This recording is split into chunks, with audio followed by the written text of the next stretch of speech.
Hello friends, welcome back to GK Prince Academy. तो आज की इस वीडियो में हम डिस्कस करेंगे कंप्यूटर के मैराथन का क्लास की देखेंगे। और अगर हम बात करें तो ये UP triple S C previous year के क्वेश्चन होंगे जो कि 2015 से लेकर 2022 तक के जो 260 प्लस क्वेश्चन पूछा गया है। ठीक है, अभी तक यूपी ट्रिपल एस सी के एग्ज़ाम में तो सभी जो है प्रश्न को हम इसमें सॉल्व करने वाले हैं, साथ ही साथ डिटेल के साथ में हम इसको सॉल्व करेंगे। ठीक है, तो UP triple S C exams जो भी आने वाला अपकमिंग एग्ज़ाम है उनके लिए जो है बहुत ही इंपॉर्टेंट हो जाता है ये वीडियो, क्योंकि इससे आपको ये आंकड़ा लगता है कि किस तरीके से क्वेश्चन जो है यूपी ट्रिपल एस सी आयोग जो है एग्ज़ाम के लिए जो है बनाता है। ठीक है, तो सभी वीडियो को डिस्कस करेंगे। वीडियो को एंड तक देखना, पूरा देखना। और खास ही साथ जो अभी जूनियर असिस्टेंट का जो पेपर 27 अगस्त को, उसके लिए तो बहुत ही इंपॉर्टेंट है कंप्यूटर के क्वेश्चन का। ठीक है, 15 क्वेश्चन 100 में से आने हैं और इसमें से क्वेश्चन चांस बनते हैं कि जो है ज़्यादा से ज़्यादा जो है क्वेश्चन फंस जाएंगे, क्योंकि इसमें जो डिटेल दिया गया ना, डिटेल आपके लिए जो है बहुत ही इंपॉर्टेंट हो जाता है। तो चलिए इस वीडियो को स्टार्ट करते हैं। स्टार्ट करने से पहले अगर आप लोग चैनल पर नए हो, अभी तक सब्सक्राइब नहीं किया तो चैनल को सब्सक्राइब करें, साथ ही साथ वीडियो को भी लाइक करें और अपने दोस्तों में ज़्यादा से ज़्यादा शेयर करें। ठीक है, यूपी ट्रिपल एस सी आयोग में जितने भी क्वेश्चन उत्तर प्रदेश से पूछे गए थे तो उसका लगभग 290 क्वेश्चन पूछे गए हैं अभी आज तक। तो उसका जो है वीडियो हो चुका है, उसका चैनल पेज पर जाइए, आप लोग वहाँ से उसको भी देखिएगा, आपके एग्जाम्स के लिए बहुत हेल्पफुल होगा। उसका लिंक मैं डिस्क्रिप्शन बॉक्स में दे दूँगा, वहाँ से भी देख सकते हैं। ठीक है, तो चलिए स्टार्ट करते हैं। पहला क्वेश्चन अगर देखें तो देखिए चैप्टर वाइज ये दिया गया है। तो कंप्यूटर एक परिचय से शुरुआत करेंगे पहला चैप्टर, और इसमें कितने क्वेश्चन पूछे गए हैं सभी को हम एक एक करके देखने वाले हैं। तो पहले क्वेश्चन की अगर हम बात करें, इसमें दिया गया है कि निम्नलिखित में से कौन सा ऑपरेशन के आधार पर कंप्यूटर का एक प्रकार नहीं है, इनमें से ये बताना। ठीक है, तो कंप्यूटर के प्रकार कितने प्रकार के होते हैं ये आपको जानना जरूरी है। अब इसमें देखिए 2022 के पेपर में पूछा गया था। तो कंप्यूटर का अगर इसमें से देखें तो कौन सा एक प्रकार का नहीं है, तो रिमोट कंप्यूटर टाइप कोई टाइप नहीं होता, तो आंसर सी ऑप्शन इसका करेक्ट हो जाएगा। बाकी digital computer, hybrid computer, analogue computer, ये सभी जो है कंप्यूटर के प्रकार हैं। चलिए इसका डिटेल देख लेते हैं। अब तकनीकी दृष्टि से अगर हम देखते हैं टेक्निकल टर्म से, तो दो प्रकार का कंप्यूटर होता है। एक होता है एनालॉग कंप्यूटर, दूसरा होता है डिजिटल कंप्यूटर। ठीक है, एनालॉग कंप्यूटर किसको कहते हैं, तो ऐसा कंप्यूटर जो भौतिक परिणामों के निरंतर संसाधन के लिए बनाया जाता है। और इन कंप्यूटरों के प्रयोग का उदाहरण अगर देखें तो विद्युत ग्रहों में प्रयोग किया जाता है, और यहाँ जहाँ ये तापमान, वोल्टेज और करंट रीडिंग पर जो है नियंत्रण रखते हैं, तो एनालॉग कंप्यूटर वहाँ पर ऐसे इस्तेमाल किया जाता है। डिजिटल कंप्यूटर की बात करें तो ऐसे कंप्यूटर जो 0 और 1 की डिजिटल तकनीक पर कार्य करते हैं, यानी कि बाइनरी संख्या जो होती है ना, बाइनरी पद्धति पर जो कार्य करता है वो कंप्यूटर डिजिटल कंप्यूटर होता है। और ये अन्य तकनीकों की तुलना में ये तकनीक जो है तीव्र गति से शुद्ध परिणाम देते हैं। इसके अलावा होता है हाइब्रिड कंप्यूटर। तो हाइब्रिड कंप्यूटर ऐसे कंप्यूटर होते हैं जो एनालॉग और डिजिटल दोनों का मिश्रण होते हैं, मतलब दोनों तरह के कंप्यूटर कार्य करने में जो सक्षम होता है उसे हाइब्रिड कंप्यूटर कहा जाता है। तो आंसर इससे क्या हो जाएगा, सॉरी, इसका जो है डेफिनेशन ये हो जाएगा कि एनालॉग और जो डिजिटल का मिश्रण कंप्यूटर होता है वो क्या होता है, वो हाइब्रिड कंप्यूटर कहलाता है। ठीक है, तो ये हो गया पहला क्वेश्चन। अब क्वेश्चन नंबर दूसरा अगर हम देखें तो दिया गया है कि निम्नलिखित में से किस व्यक्ति को कंप्यूटिंग के जनक के रूप में जाना जाता है। बहुत ही इंपॉर्टेंट क्वेश्चन है, बहुत बार पूछा गया एग्जाम में, कंप्यूटर का जनक किसे कहा जाता है इनमें से। तो आंसर इसका क्या हो जाएगा, आंसर इसका हो जाएगा ए ऑप्शन करेक्ट। ठीक है, आंसर क्या हो जाएगा, ए ऑप्शन करेक्ट होगा। चार्ल्स बेबेज को कंप्यूटर का जनक कहा जाता है। अब देखिए चार्ल्स बेबेज को उनके आविष्कार और 1837 में इन्होंने एनालिटिकल इंजन की अवधारणा के बाद इन्हें कंप्यूटिंग का पिता माना जाता है। और ये एनालिटिकल इंजन के में एक अंकगणितीय तर्क इकाई, यानी कि जिसको हम एएलयू कहते हैं, अर्थमेटिक लॉजिक यूनिट, इसका मूल प्रवाह नियंत्रण और एकीकृत एनालिटिकल इंजन का विश्व के पहले सामान्य प्रयोजन कंप्यूटर अवधारणा के रूप में जो है स्वागत किया गया था, इसीलिए इन्हें जो है कंप्यूटर का जनक कहा जाता है, चार्ल्स बेबेज को। अगला क्वेश्चन, फिर कंप्यूटर के जन्मदाता कौन है, तो अगेन इसका आंसर क्या हो जाएगा, इसका आंसर हो जाएगा Charles Babbage, answer D option correct हो जाएगा। ठीक है, नेक्स्ट क्वेश्चन है किसे आधुनिक कंप्यूटर का जनक माना जाता है। तो आधुनिक कंप्यूटर की अगर हम जब बात करेंगे तो भी इसका आंसर क्या हो जाएगा, चार्ल्स बेबेज ही हो जाएगा। देखिए किस तरीके से क्वेश्चन ये बन के पूछा गया है इस तरीके से, तो आंसर सी ऑप्शन करेक्ट हो जाएगा। ठीक है, चलिए अब आता है दूसरा क्वेश्चन, दूसरा चैप्टर आता है कंप्यूटर के विकास। इससे संबंधित क्वेश्चन पहला देखें तो पारंपरिक कंप्यूटर में सीआरटी जो मॉनिटर होते थे, सीआरटी का जो है अर्थ क्या है ये बताना। ठीक है, यानी कि सीआरटी का फुल फॉर्म क्या होता है ये बताना। तो सीआरटी का फुल फॉर्म क्या होता है, सीआरटी का फुल फॉर्म होता है कैथोड रे ट्यूब। क्या होता है, कैथोड रे ट्यूब होता है, आंसर ए पार्ट करेक्ट हो जाएगा। ठीक है, कैथोड रे ट्यूब जो होता है एक वैक्यूम ट्यूब होता है जिसमें एक से एक या अधिक इलेक्ट्रॉन गन होती है, जिसमें से बीम को फास्फोरेसेंट से स्क्रीन पर जो है इमेज को प्रदर्शित करने के लिए हेरफेर किया जाता है। और टेलीविज़न सेट पर CRT को जो आमतौर पर पिक्चर ट्यूब कहा जाता है। ठीक है, तो पिक्चर ट्यूब ही जो है क्या है, CRT है, कैथोड रे ट्यूब है।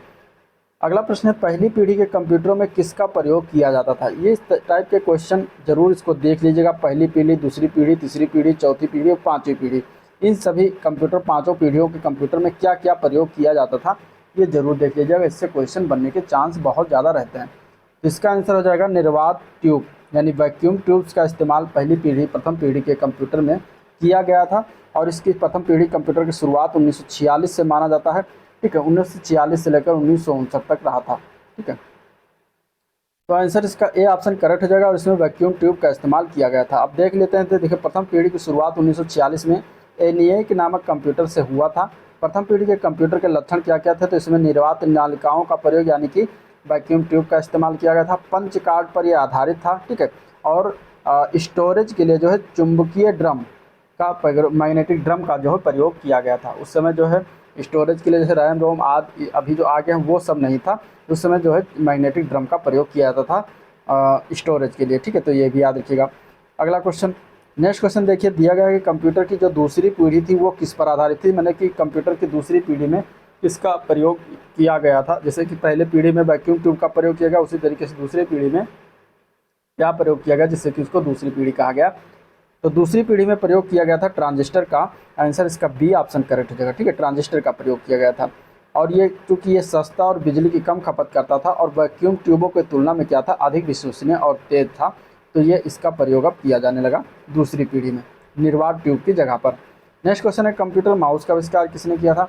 तो कंप्यूटर माउस के आविष्कार की बात करेंगे तो उनका नाम था डगलस एंगलबर्ट। ठीक है, डगलस एंगलबर्ट था जिन्होंने कंप्यूटर माउस का आविष्कार 1960 ईस्वी में किया था। तो आंसर इसका ए ऑप्शन करेक्ट हो जाएगा। याद रखिएगा, ये भी क्वेश्चन पूछ सकते हैं। अगला क्वेश्चन है, भारत में प्रथम कंप्यूटर कहाँ इंस्टॉल किया गया था। ठीक है, प्रथम कंप्यूटर इंस्टॉलेशन की बात करें तो इसमें से देखिए, पहला है Tata institute of fundamental research. इसके अन्य ऑप्शन इस तरीके से कुछ दिए गए हैं कि इंडियन स्टैटिकल इंस्टीट्यूट कोलकाता, या फिर कम्युनिकेशनल रिसर्च लेबोरेटरी पुणे, या फिर इंडियन रेलवेज नई दिल्ली। कहाँ पर पहला प्रथम कंप्यूटर भारत में जो है इंस्टॉल किया गया था, तो आंसर हो जाएगा इसका B option, Indian statical institute Kolkata में जो है सबसे पहले कंप्यूटर की शुरुआत भारत में किया गया था। और कब किया गया था, 1952 में। कब किया गया था, 1952 में। तो ये भी याद रखिएगा। ठीक है, इंडियन स्टैटिकल इंस्टीट्यूट मतलब भारतीय सांख्यिकी संस्थान जो कि कोलकाता में, वहाँ से कंप्यूटर युग की भारत में 1952 से शुरुआत हुआ। और इस ISI यानी इंडियन स्टैटिकल इंस्टीट्यूट में स्थापित होने वाला पहला एनालॉग कंप्यूटर जो है भारत का प्रथम कंप्यूटर था। चलिए अगला क्वेश्चन। अगला प्रश्न है, इसमें दिया गया है कि कैलकुलेटर किस प्रकार की कंप्यूटर कार्य पद्धति पर कार्य करता है, यानी कि जो कैलकुलेटर हम आप इस्तेमाल करते हैं वो किस प्रकार का कंप्यूटर के रूप में आता है या किस प्रकार का कंप्यूटर है।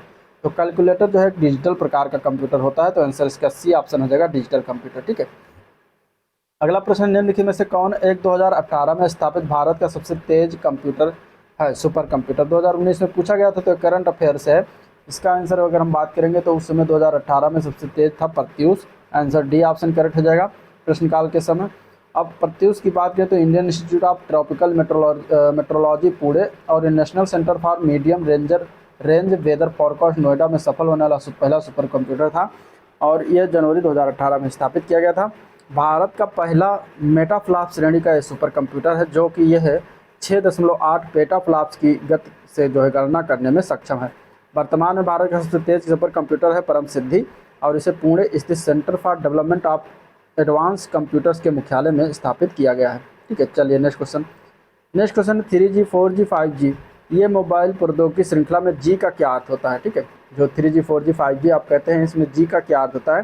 तो इसमें जी का अर्थ होता है जेनरेशन। क्या होता है, जेनरेशन। आंसर इसका डी ऑप्शन करेक्ट हो जाएगा। ठीक है, जब भी किसी फ़ोन में नई तकनीक आती है तो उसे नेक्स्ट जनरेशन स्मार्टफोन कहा जाता है। जैसे नई टेक्नोलॉजी आती है तो उसका वर्जन अपग्रेड कर दिया जाता है। इस टेक्नोलॉजी के बदलाव के साथ नए आने वाले फ़ोन में भी जो है काफ़ी बदलाव आ जाता है।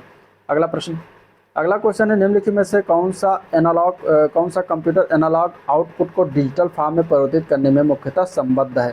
इसमें से कौन सा कंप्यूटर है जो एनालॉग आउटपुट को डिजिटल फॉर्म में परिवर्तित करता है, ये बताना है। तो इसका करेक्ट आंसर हो जाएगा हाइब्रिड कंप्यूटर। ठीक है, ये काम किसका होता है, ये काम हाइब्रिड कंप्यूटर कर सकता है। तो आंसर सी ऑप्शन करेक्ट हो जाएगा। ठीक है, नेक्स्ट क्वेश्चन।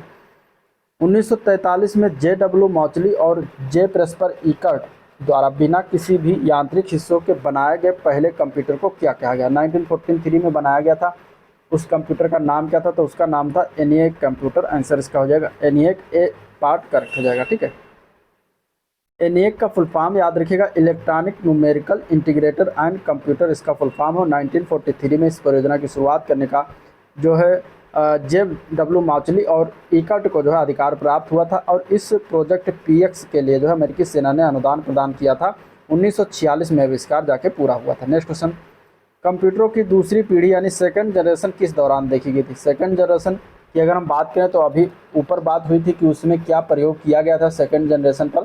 सेकंड जनरेशन में दूसरी पीढ़ी कंप्यूटर किस पर आधारित थी? तो ट्रांजिस्टर पर आधारित थी। निर्वात ट्यूब की जगह पर ट्रांजिस्टर का प्रयोग जो है किया गया था सेकंड जनरेशन में। अब यहाँ पर इसका डेट पूछ लिया गया है कि कौन सी डेट में सेकंड जनरेशन के कंप्यूटर जो है इस्तेमाल किया गया था, ये बताना। ठीक है, तो आंसर इसका हो जाएगा 1956 से इसमें 1963 जो दिया गया है। अगर ऑप्शन के अनुसार वैसे देखा जाए तो ये हो जाएगा, नहीं तो 1959 भी कहीं कहीं दिया रहता है, 1959 से 1965, तो ये भी याद रखिएगा। ठीक है, 1956 से 1963 इस ऑप्शन के अनुसार हो जाएगा सेकंड जनरेशन। अब इसमें प्रथम पीढ़ी का जो कंप्यूटर के स्थान पर निर्वात ट्यूब इस्तेमाल किया गया था, उसी के स्थान पर जो है इसमें ट्रांजिस्टर डिवाइस का इस्तेमाल किया जाने लगा सेकंड वाले में। ठीक है, और इसका आविष्कार किसने किया था? विलियम शॉकली, जॉन बर्दीन और वाल्टर ब्रेटन ने किया था। चलिए नेक्स्ट क्वेश्चन, कौन से वर्ष से तृतीय पीढ़ी के कंप्यूटर का प्रयोग शुरू हुआ था? तो इसका आंसर क्या हो जाएगा? तो इसका आंसर हो जाएगा बी पार्ट। 1965 से 1971 तक तृतीय पीढ़ी के कंप्यूटर का प्रयोग किया गया था।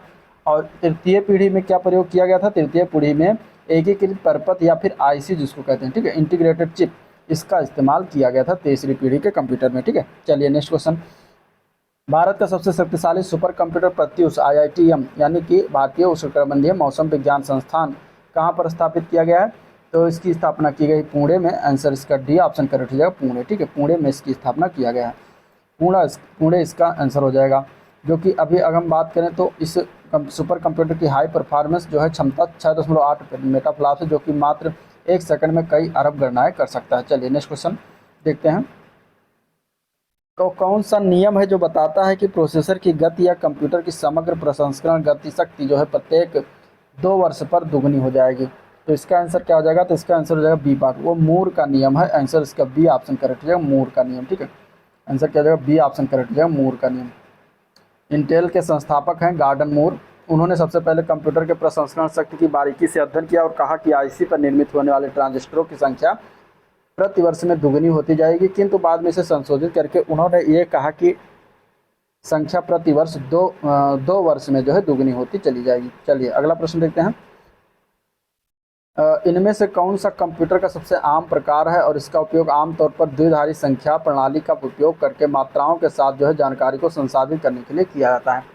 तो इसका करेक्ट आंसर क्या हो जाएगा? करेक्ट आंसर हो जाएगा बी ऑप्शन करेक्ट हो जाएगा, डिजिटल कंप्यूटर का प्रकार होता है। आंसर बी ऑप्शन करेक्ट हो जाएगा। ठीक है, नेक्स्ट क्वेश्चन, भारत में निर्मित प्रथम सुपर कंप्यूटर को क्या नाम दिया गया था?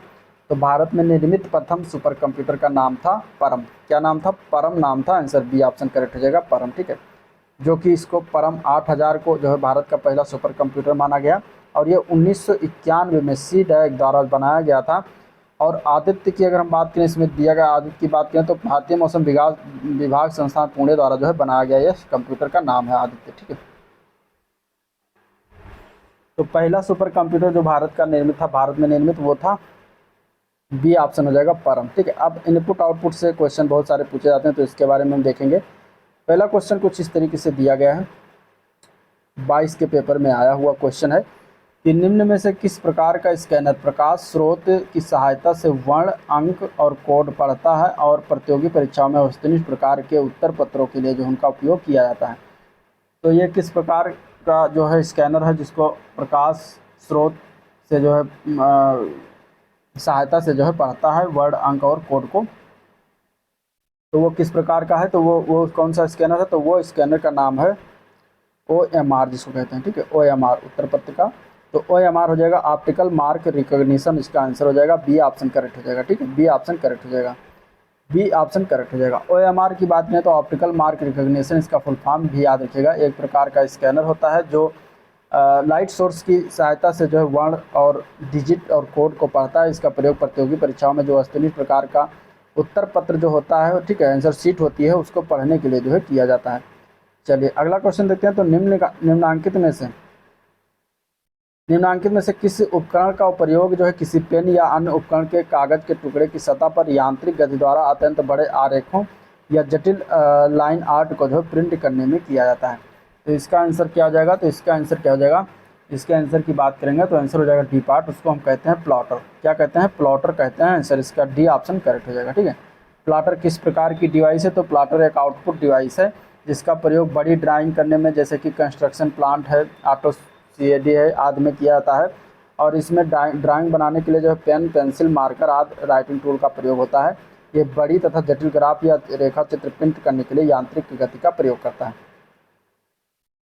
अगला क्वेश्चन है, निम्नलिखित में से कौन सा इसमें से इम्पैक्ट प्रिंटर का उदाहरण नहीं है? ठीक है। अब देखिए, दो प्रकार के प्रिंटर होते हैं। एक होता है इम्पैक्ट प्रिंटर, एक होता है नॉन इम्पैक्ट प्रिंटर। तो इसमें से एक इम्पैक्ट प्रिंटर का उदाहरण कौन सा नहीं है? तो आंसर की अगर हम बात करेंगे तो आंसर हो जाएगा सी पार्ट। इंकजेट प्रिंटर जो होता है ये इम्पैक्ट प्रिंटर नहीं होता, ये नॉन इम्पैक्ट प्रिंटर होता है। बाकी ड्रम प्रिंटर है, डॉट मैट्रिक्स प्रिंटर है, डेजी व्हील प्रिंटर है, सभी जो है इम्पैक्ट प्रिंटर के उदाहरण हैं। चलिए इसके बारे में जान लेते हैं। तो और चीज़ें, तो इम्पैक्ट प्रिंटर की बात करें तो ये एक प्रकार का प्रिंटर है जो कागज़ के साथ एक इंक रिबन के सीधे संपर्क से काम करता है। ठीक है। अब इसका उदाहरण dot matrix printer, Daisy wheel printer और लाइन प्रिंटर, ये सभी याद रखिएगा क्योंकि यही उदाहरण ही पूछ लिया जाता है। नॉन इम्पैक्ट प्रिंटर की बात करेंगे तो इसमें क्या होता है कि इंक रिबन और पेपर में सीधा संपर्क इसमें नहीं होता, जैसे कि इंक जेट प्रिंटर है, लेजर प्रिंटर है, थर्मल प्रिंटर है, ये सभी जो नॉन इम्पैक्ट प्रिंटर के अंतर्गत आते हैं। अगला क्वेश्चन देखते हैं। तो दिया गया है कि निम्नलिखित में से कौन सा कार्य परिचालन माइक्रोफोन उपकरण द्वारा जो है संपन्न होता है? ठीक है।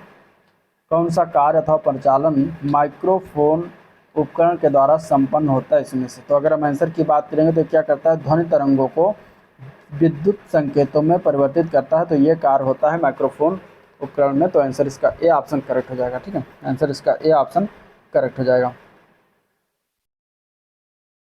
माइक्रोफोन जो होता है वो एक इनपुट डिवाइस है जिसे एमिल बर्लिनर ने 1877 में विकसित किया था तथा इसका प्रयोग ध्वनि तरंगों को विद्युत सिग्नल्स में परिवर्तित करने में किया जाता है। अगला क्वेश्चन की बात करते हैं। तो दिया गया है कि दस्तावेज का प्रिंट लेने से पहले एक प्रमुख कदम इनमें से कौन सा अपनाया जाता है? ठीक है। किसी डॉक्यूमेंट्स का प्रिंट जब लिया जाता है तो उसमें इसके पहले कौन सा प्रमुख चीज़ें रूप से की जाती हैं? तो अगर हम इसके देखते हैं तो क्या करते हैं, डॉक्यूमेंट्स को अनसेव करते हैं, फिर पेपर सेटिंग सेट करते हैं, फिर डॉक्यूमेंट्स को प्रिंट करने वाला ऑप्शन करते हैं। तो इस तरीके से आंसर हो जाएगा डी ऑप्शन। ठीक है। ऊपरी तो सभी। ठीक है। डॉक्यूमेंट्स को प्रिंट लेने से पहले डॉक्यूमेंट का प्रिंट प्रीव्यू देखा जाता है, फिर पेपर सेटिंग सेट किया जाता है, फिर प्रिंट प्रीव्यू एक ऐसी सुविधा होती है जो आपके कंप्यूटर स्क्रीन पर यह प्रदर्शित करती है कि प्रिंट होने पर हार्ड कॉपी कैसी दिखेगी। नेक्स्ट क्वेश्चन है, निम्नलिखित में से किस फंक्शन की का प्रयोग चयनित आइटम का नाम बदलने के लिए इसमें से किया जाता है? तो इसका करेक्ट आंसर हो जाएगा F2। F2 इसका आंसर करेक्ट हो जाएगा। सी पार्ट करेक्ट हो जाएगा। ठीक है। F2 से क्या करते हैं कि किसी फाइल या फोल्डर का हम नेम चेंज कर सकते हैं। F3 का प्रयोग हम किसी प्रोग्राम में सर्च करने के लिए करते हैं। ठीक है। और प्रोग्राम को अथवा पेज को बंद करने के लिए Alt के साथ F4 की का प्रेस किया जाता है। और F1 की जो होता है किसी भी तरह के मदद के लिए, हेल्प के लिए जो है प्रेस किया जाता है। ठीक है। अगला प्रश्न देखते हैं। तो किस प्रकार का डिवाइस डिजिटल सिग्नल को किसी ऐसे रूप में रूपांतरित करता है जो उपयोगकर्ता के लिए सुगम होता है इसमें से? तो आंसर हो जाएगा डी ऑप्शन। आउटपुट डिवाइस के बारे में बातें कहेंगे तो आंसर डी ऑप्शन करेक्ट हो जाएगा। आउटपुट डिवाइस के उदाहरण मॉनिटर, प्रिंटर, स्पीकर आदि आउटपुट डिवाइस के उदाहरण हैं। नेक्स्ट क्वेश्चन है, प्रिंट देने के लिए क्या सेलेक्ट करेंगे? तो इसमें से अगर हम आंसर की बात करें तो आंसर हो जाएगा सी पार्ट। फाइल को सेलेक्ट करेंगे। ए पार्ट हो जाएगा फाइल।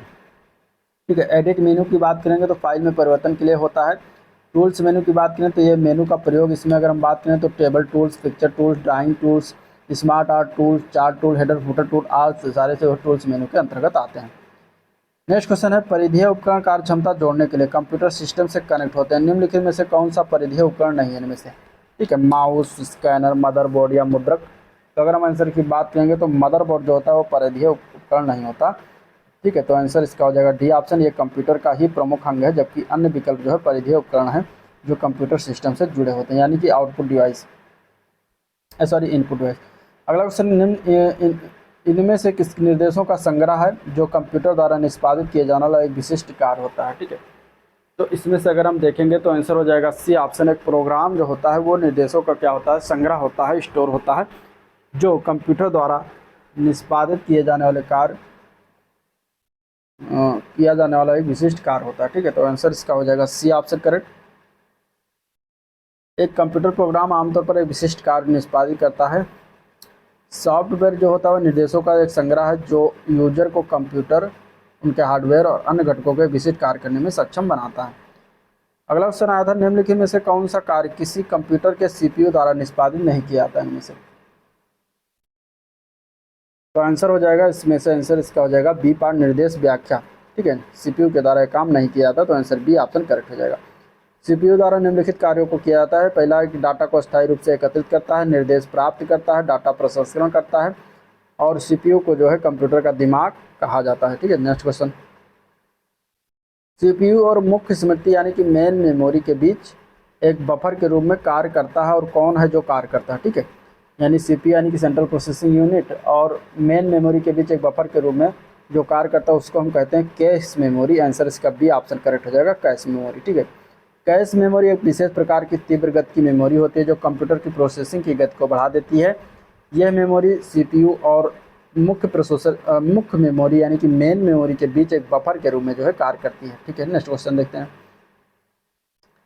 इनमें से कौन सा एक प्रकार का लघु प्रोग्राम है जो कंप्यूटर को उस समय नियंत्रित करता है जब से यह ऑन होता है और तब तक जब तक ऑपरेटिंग सिस्टम उसे अपने नियंत्रण में ना ले। ठीक है, तो इसके आंसर की बात करें तो बी पार्ट हो जाएगा, बायोस। बायोस जो होता है वो एक प्रकार का ये लघु प्रोग्राम होता है। बायोस की बात करेंगे तो ये इसका फुल फॉर्म होता है basic input output system.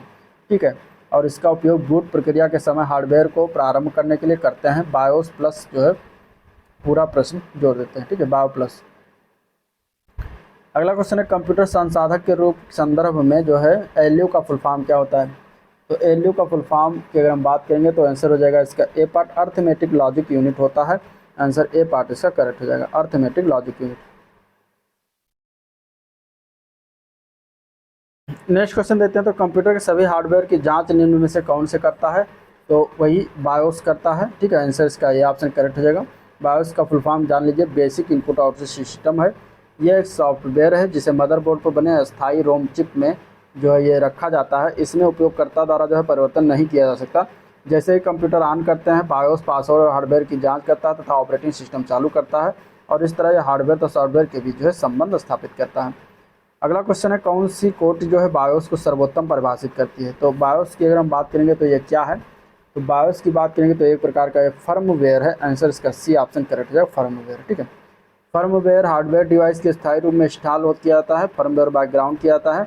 Firmware background में हार्डवेयर को कंट्रोल करने, संचालित करने, मेंटेन रखने के लिए होता है। ये प्रोग्राम के दिए गए निर्देशों का एक सेट होता है जो video card, BIOS, keyboard, hard drive जैसे हार्डवेयर डिवाइस में प्रयोग होता है। एलयू का फुल फॉर्म फिर अगेन पूछा गया, तो इसका आंसर क्या हो जाएगा। आंसर हो जाएगा इसका C option, arithmetic logic unit होता है। ठीक है, अर्थमेटिक लॉजिक यूनिट होता है, सी ऑप्शन इसका करेक्ट हो जाएगा। अगला क्वेश्चन बायोस से है कि बायोस की भूमिका का वर्णन इनमें से क्या होता है, करता है।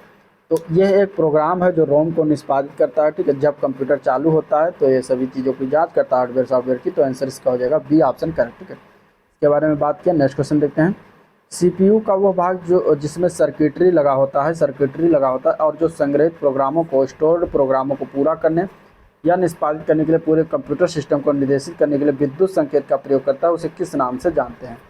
तो उसको हम जानते हैं जो है कंट्रोल यूनिट के नाम से। आंसर इसका ए ऑप्शन करेक्ट हो जाएगा, कंट्रोल यूनिट के नाम से जानते हैं। ठीक है, नेक्स्ट क्वेश्चन, इनमें से कौन एक संसाधक के आंतरिक डेटाबेस में बिट्स की संख्या होती है जिसे संसाधक यानी कि कंप्यूटर एक बार में संसाधित कर सकता है, प्रोसेसिंग कर सकता है।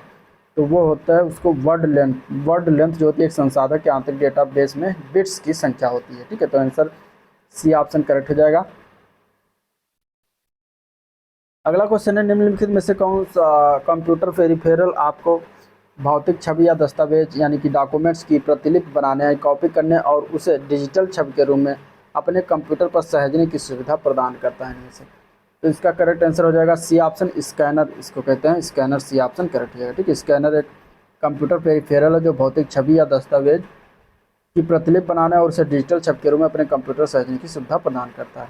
अंडू फंक्शन का कीबोर्ड शॉर्टकट क्या है? तो अंडू फंक्शन का कीबोर्ड शॉर्टकट की अगर हम बात करेंगे तो कंट्रोल+Z होता है। आंसर ए पार्ट करेक्ट हो जाएगा, कंट्रोल+Z। ठीक है, कंट्रोल+B जो है पेस्ट करते हैं, कंट्रोल+C से कॉपी करते हैं, कंट्रोल+U से अंडरलाइन टेस्ट को करते हैं, टेस्ट को अंडरलाइन करते हैं। ठीक है, तो वो कंट्रोल+U से किया जाता है। नेक्स्ट क्वेश्चन है, कंप्यूटर तथा टाइपराइटर के लिए इस्तेमाल की जाने वाली कीबोर्ड क्वेट्री जो विधि है, इसका आविष्कार किसने किया था? तो क्वेट्री का आविष्कार की बात करेंगे तो किया था क्रिस्टोफर लैथम सोल्स ने। आंसर इसका डी ऑप्शन करेक्ट है। ठीक है, क्रिस्टोफर लैथम सोल्स के द्वारा ये इसका आविष्कार 1868 में किया गया था। ठीक है, इसमें सामान्यतः 104 बटनें होती हैं। इसमें बटनों की व्यवस्था प्रचलित टाइपराइटरों के बटनों की तरह होती है, जिसमें अंग्रेजी के सभी अक्षरों की 3 पंक्तियों में व्यवस्थित किया गया है। इसे क्वेट्री बोर्ड इसलिए कहा जाता है क्योंकि अक्षरों के सबसे ऊपर वाली पंक्ति के बाईं ओर से 6 बटन जो होते हैं QWERTY के क्रम में होते हैं। ठीक है, नेक्स्ट क्वेश्चन, इनमें से किन इनपुट डिवाइस का प्रयोग व्यापक रूप से योग्यता परीक्षण जैसे परीक्षणों में किया जाता है? इनमें से तो इसका करेक्ट आंसर हो जाएगा B part, optical mark recognition. Answer इसका बी ऑप्शन करेक्ट हो जाएगा। ठीक है, ऑप्टिकल मार्क रीडर जो कि एक इनपुट डिवाइस है, इसका इस्तेमाल जानकारियों के लेने के लिए करते हैं, जिन्हें हम प्रायः मार्क निशान के द्वारा पेज पर डालते हैं। ठीक है, अगला प्रश्न, प्रिंट के दौरान गैर प्रभाव वाले प्रिंटर पेपर को स्पर्श नहीं करते। वह कागज़ पर प्रतीकों को छापने के लिए रासायनिक, गर्मी और या विद्युत संकेतों का प्रयोग करते हैं। इनमें से कौन सा गैर प्रभाव प्रिंटर नहीं, यानी कि नॉन इम्पैक्ट प्रिंटर इनमें से कौन सा है, ये पूछा गया है। तो आंसर हो जाएगा इसका डॉट मैट्रिक्स। ठीक है, डॉट मैट्रिक्स जो होता है नॉन इम्पैक्ट प्रिंटर नहीं होता। डॉट मैट्रिक्स जो होता है वो एक इम्पैक्ट प्रिंटर होता है, तो इसलिए आंसर हो जाएगा ए पार्ट। ठीक है, अब daisy wheel printer, line printer, chain printer, drum printer आदि जो है इम्पैक्ट प्रिंटिंग के उदाहरण है, ये याद रखिएगा। नेक्स्ट क्वेश्चन, निम्नलिखित में से कौन सा ऐसा है जो एक छवि को यानी कि एक पिक्चर को डिजिटलीकृत करके टेलीफोन लाइंस पर चित्र और टेक्स्ट के माध्यम से हम भेज सकते हैं? तो किसके द्वारा भेज सकते हैं ये बताना है बेसिकली। तो करेक्ट आंसर इसका हो जाएगा बी पार्ट, फैक्स मशीन के द्वारा जो है चित्र और टेक्स्ट दोनों भेज सकते हैं। तो आंसर बी ऑप्शन करेक्ट हो जाएगा। ठीक है, नेक्स्ट क्वेश्चन है, कंप्यूटर प्रणाली में निम्न में से क्या इनपुट डिवाइस का उदाहरण नहीं है? इनमें से यानी कि इनमें से कौन सा एक इनपुट डिवाइस नहीं है? तो कीबोर्ड जो है वो इनपुट डिवाइस के अंतर्गत आता है, स्कैनर भी आता है, माउस भी आता है, लेकिन प्रिंटर जो है वो इनपुट डिवाइस नहीं होता, ये आउटपुट डिवाइस का उदाहरण है। ठीक है, आउटपुट डिवाइस का उदाहरण प्रिंटर। तो आंसर इसका हो जाएगा बी ऑप्शन करेक्ट। अब देखिए, इनपुट डिवाइस की अगर हम बात करें तो उसके अंतर्गत कीबोर्ड है, माउस है, स्कैनर है, कैमरा है, जॉयस्टिक है। ठीक है, टच पैड है, ये सब इनपुट डिवाइस है। इसके अलावा प्रिंटर, प्रोजेक्टर, स्पीकर, मॉनिटर, ये सभी क्या है, आउटपुट डिवाइस है। तो ये भी याद रखिएगा। नेक्स्ट क्वेश्चन है, कंप्यूटर में निम्नलिखित में से कौन सा इनमें से इनपुट डिवाइस नहीं है? ठीक है, तो अभी देखिए ऊपर हुआ बात, माउस की बात करें, कीबोर्ड की बात करें, स्कैनर की बात करें, तो सभी क्या है, ये सभी जो है इनपुट डिवाइस है। लेकिन प्रिंटर जो है क्या है, प्रिंटर आउटपुट डिवाइस, इसलिए प्रिंटर इसका ऑप्शन बी सही हो जाएगा। ठीक है, इनपुट डिवाइस में क्या क्या आता है, कीबोर्ड, माउस, जॉयस्टिक, प्रकाशीय pen, scanner, barcode reader, marker, mark reader, digital camera है, माइक, स्पीच रिकॉग्निशन सिस्टम, ये सभी इनपुट डिवाइस के उदाहरण हैं। आउटपुट डिवाइस में monitor, printer, plotter, speaker, card reader और टैप रीडर आदि जो है आउटपुट डिवाइस आते हैं। अगला क्वेश्चन है कि कंप्यूटर माउस किस प्रकार का डिवाइस है? ठीक है, तो अभी इसमें बात किया माउस किस प्रकार का डिवाइस है, माउस जो होता है वो इनपुट डिवाइस है। तो आंसर इसका ए ऑप्शन करेक्ट हो जाएगा। ठीक है, आउटपुट डिवाइस में मॉनिटर, वीडियो, स्पीकर, प्रिंटर, ये याद रखिएगा। कंप्यूटर कीबोर्ड में कितनी वर्णमालाओं की होती है, कुंजी होती है? तो अगर हम बात करेंगे तो टोटल 26 की होती है। आंसर सी ऑप्शन करेक्ट हो जाएगा। वैसे सामान्यतः 102 की होती हैं। की 3 प्रकार की होता है, अल्फा न्यूमेरिक की, फंक्शनल की और स्पेशल की। ठीक है, अब क्वेश्चन मेमोरी बेस्ड होगा। कौन सी ड्राइव प्लेटर नामक जो है प्लाटर्स नामक डिस्क के वृत्ताकार डिस्क की श्रृंखला से बनी होती है, ये बताना। ठीक है, कौन सी इसमें से ड्राइव है जो प्लाटर नामक वृत्ताकार डिस्क की श्रृंखला से सीरीज से बनी होती है? तो वो है हार्ड डिस्क ड्राइव। ठीक है, कौन सा है, हार्ड डिस्क ड्राइव है, HDD जिसको कहते हैं। तो आंसर इसका सी ऑप्शन करेक्ट हो जाएगा। अब देखिए, हार्ड डिस्क ड्राइव की बात करें तो सर्कुलर डिस्क की श्रृंखला से बना होता है, जिसे प्लाटर्स कहा जाता है, और जो एक स्पिंडल के चारों ओर लगभग आधे इंच की दूरी पर एक के ऊपर एक व्यवस्थित होता है। यह डिस्क एल्युमिनियम मिश्र धातु गैर चुंबकीय का बना होता है और चुंबकीय मटेरियल से लेपित होते हैं। अगला क्वेश्चन है, निम्नलिखित में से कौन रैम के बारे में इसमें से सही नहीं है? ठीक है, रैम के बारे में इसमें बताया गया है कि कौन सही नहीं है। इस तरीके से question, RAM random access memory, इसका फुल फॉर्म क्या होता है? रैंडम एक्सेस मेमोरी, ये याद रखिएगा क्योंकि कभी कभी यही पूछ लिया जाता है कि इसका फुल फॉर्म क्या है। ठीक है, तो रैंडम एक्सेस मेमोरी इसका फुल फॉर्म है। और इसमें कौन सा इसके बारे में सही नहीं है ये बताना। ठीक है, तो देखिए रैम कंप्यूटर के बंद होने पर भी डेटा को अस्थायी रूप से स्टोर करता है, जो कि गलत है रैम के बारे में। ठीक है, रैम जो है कंप्यूटर के बंद होने पर डेटा स्थायी रूप से उसमें स्टोर नहीं रहता है। तो आंसर ए पार्ट ही इसका करेक्ट हो जाएगा, क्योंकि हमें बताना था कौन सही नहीं है। अब तीनों इसके बारे में सही है, तो ये भी जान लीजिए। देखिए डी रैम को जो है मुख्यतः एस रैम और डी रैम दो प्रकार में वर्गीकृत किया गया, जो कि सही है। ठीक है, रैम एक प्रकार का रीड राइट मेमोरी है, ये भी सही है। रैम जो होता है डेटा प्रोग्राम रिजल्ट को स्टोर करने के लिए सीपीयू की एक आंतरिक मेमोरी है, ये भी सही है। तो ये तीनों सही है, ए पार्ट गलत है रैम के बारे में। ठीक है, रैम जो होता है वो एक वोलाटाइल मेमोरी होता है, यानी कि अस्थायी मेमोरी होता है। यह कुछ समय के लिए डेटा को रखती है तथा अचानक से कंप्यूटर जब बंद होता है तो डेटा इसकी खत्म हो जाती है। लंबे समय के लिए डेटा स्टोर करके नहीं रखती है। इसके लिए कंप्यूटर बंद करने से पहले डेटा को सेकेंडरी मेमोरी में स्टोर करना पड़ता है। ठीक है, ये सिर्फ वर्तमान में चल रहे कार्य के डेटा को जो है कुछ समय के लिए होल्ड रखती है। अगला क्वेश्चन है, कौन सा स्टोरेज माध्यम सबसे तेज और महंगा है इनमें से? ठीक है, तो इनमें से अगर हम बात करेंगे तो आंसर हो जाएगा डी पार्ट। कैश मेमोरी जो है वो सबसे तेज और सबसे महंगा है।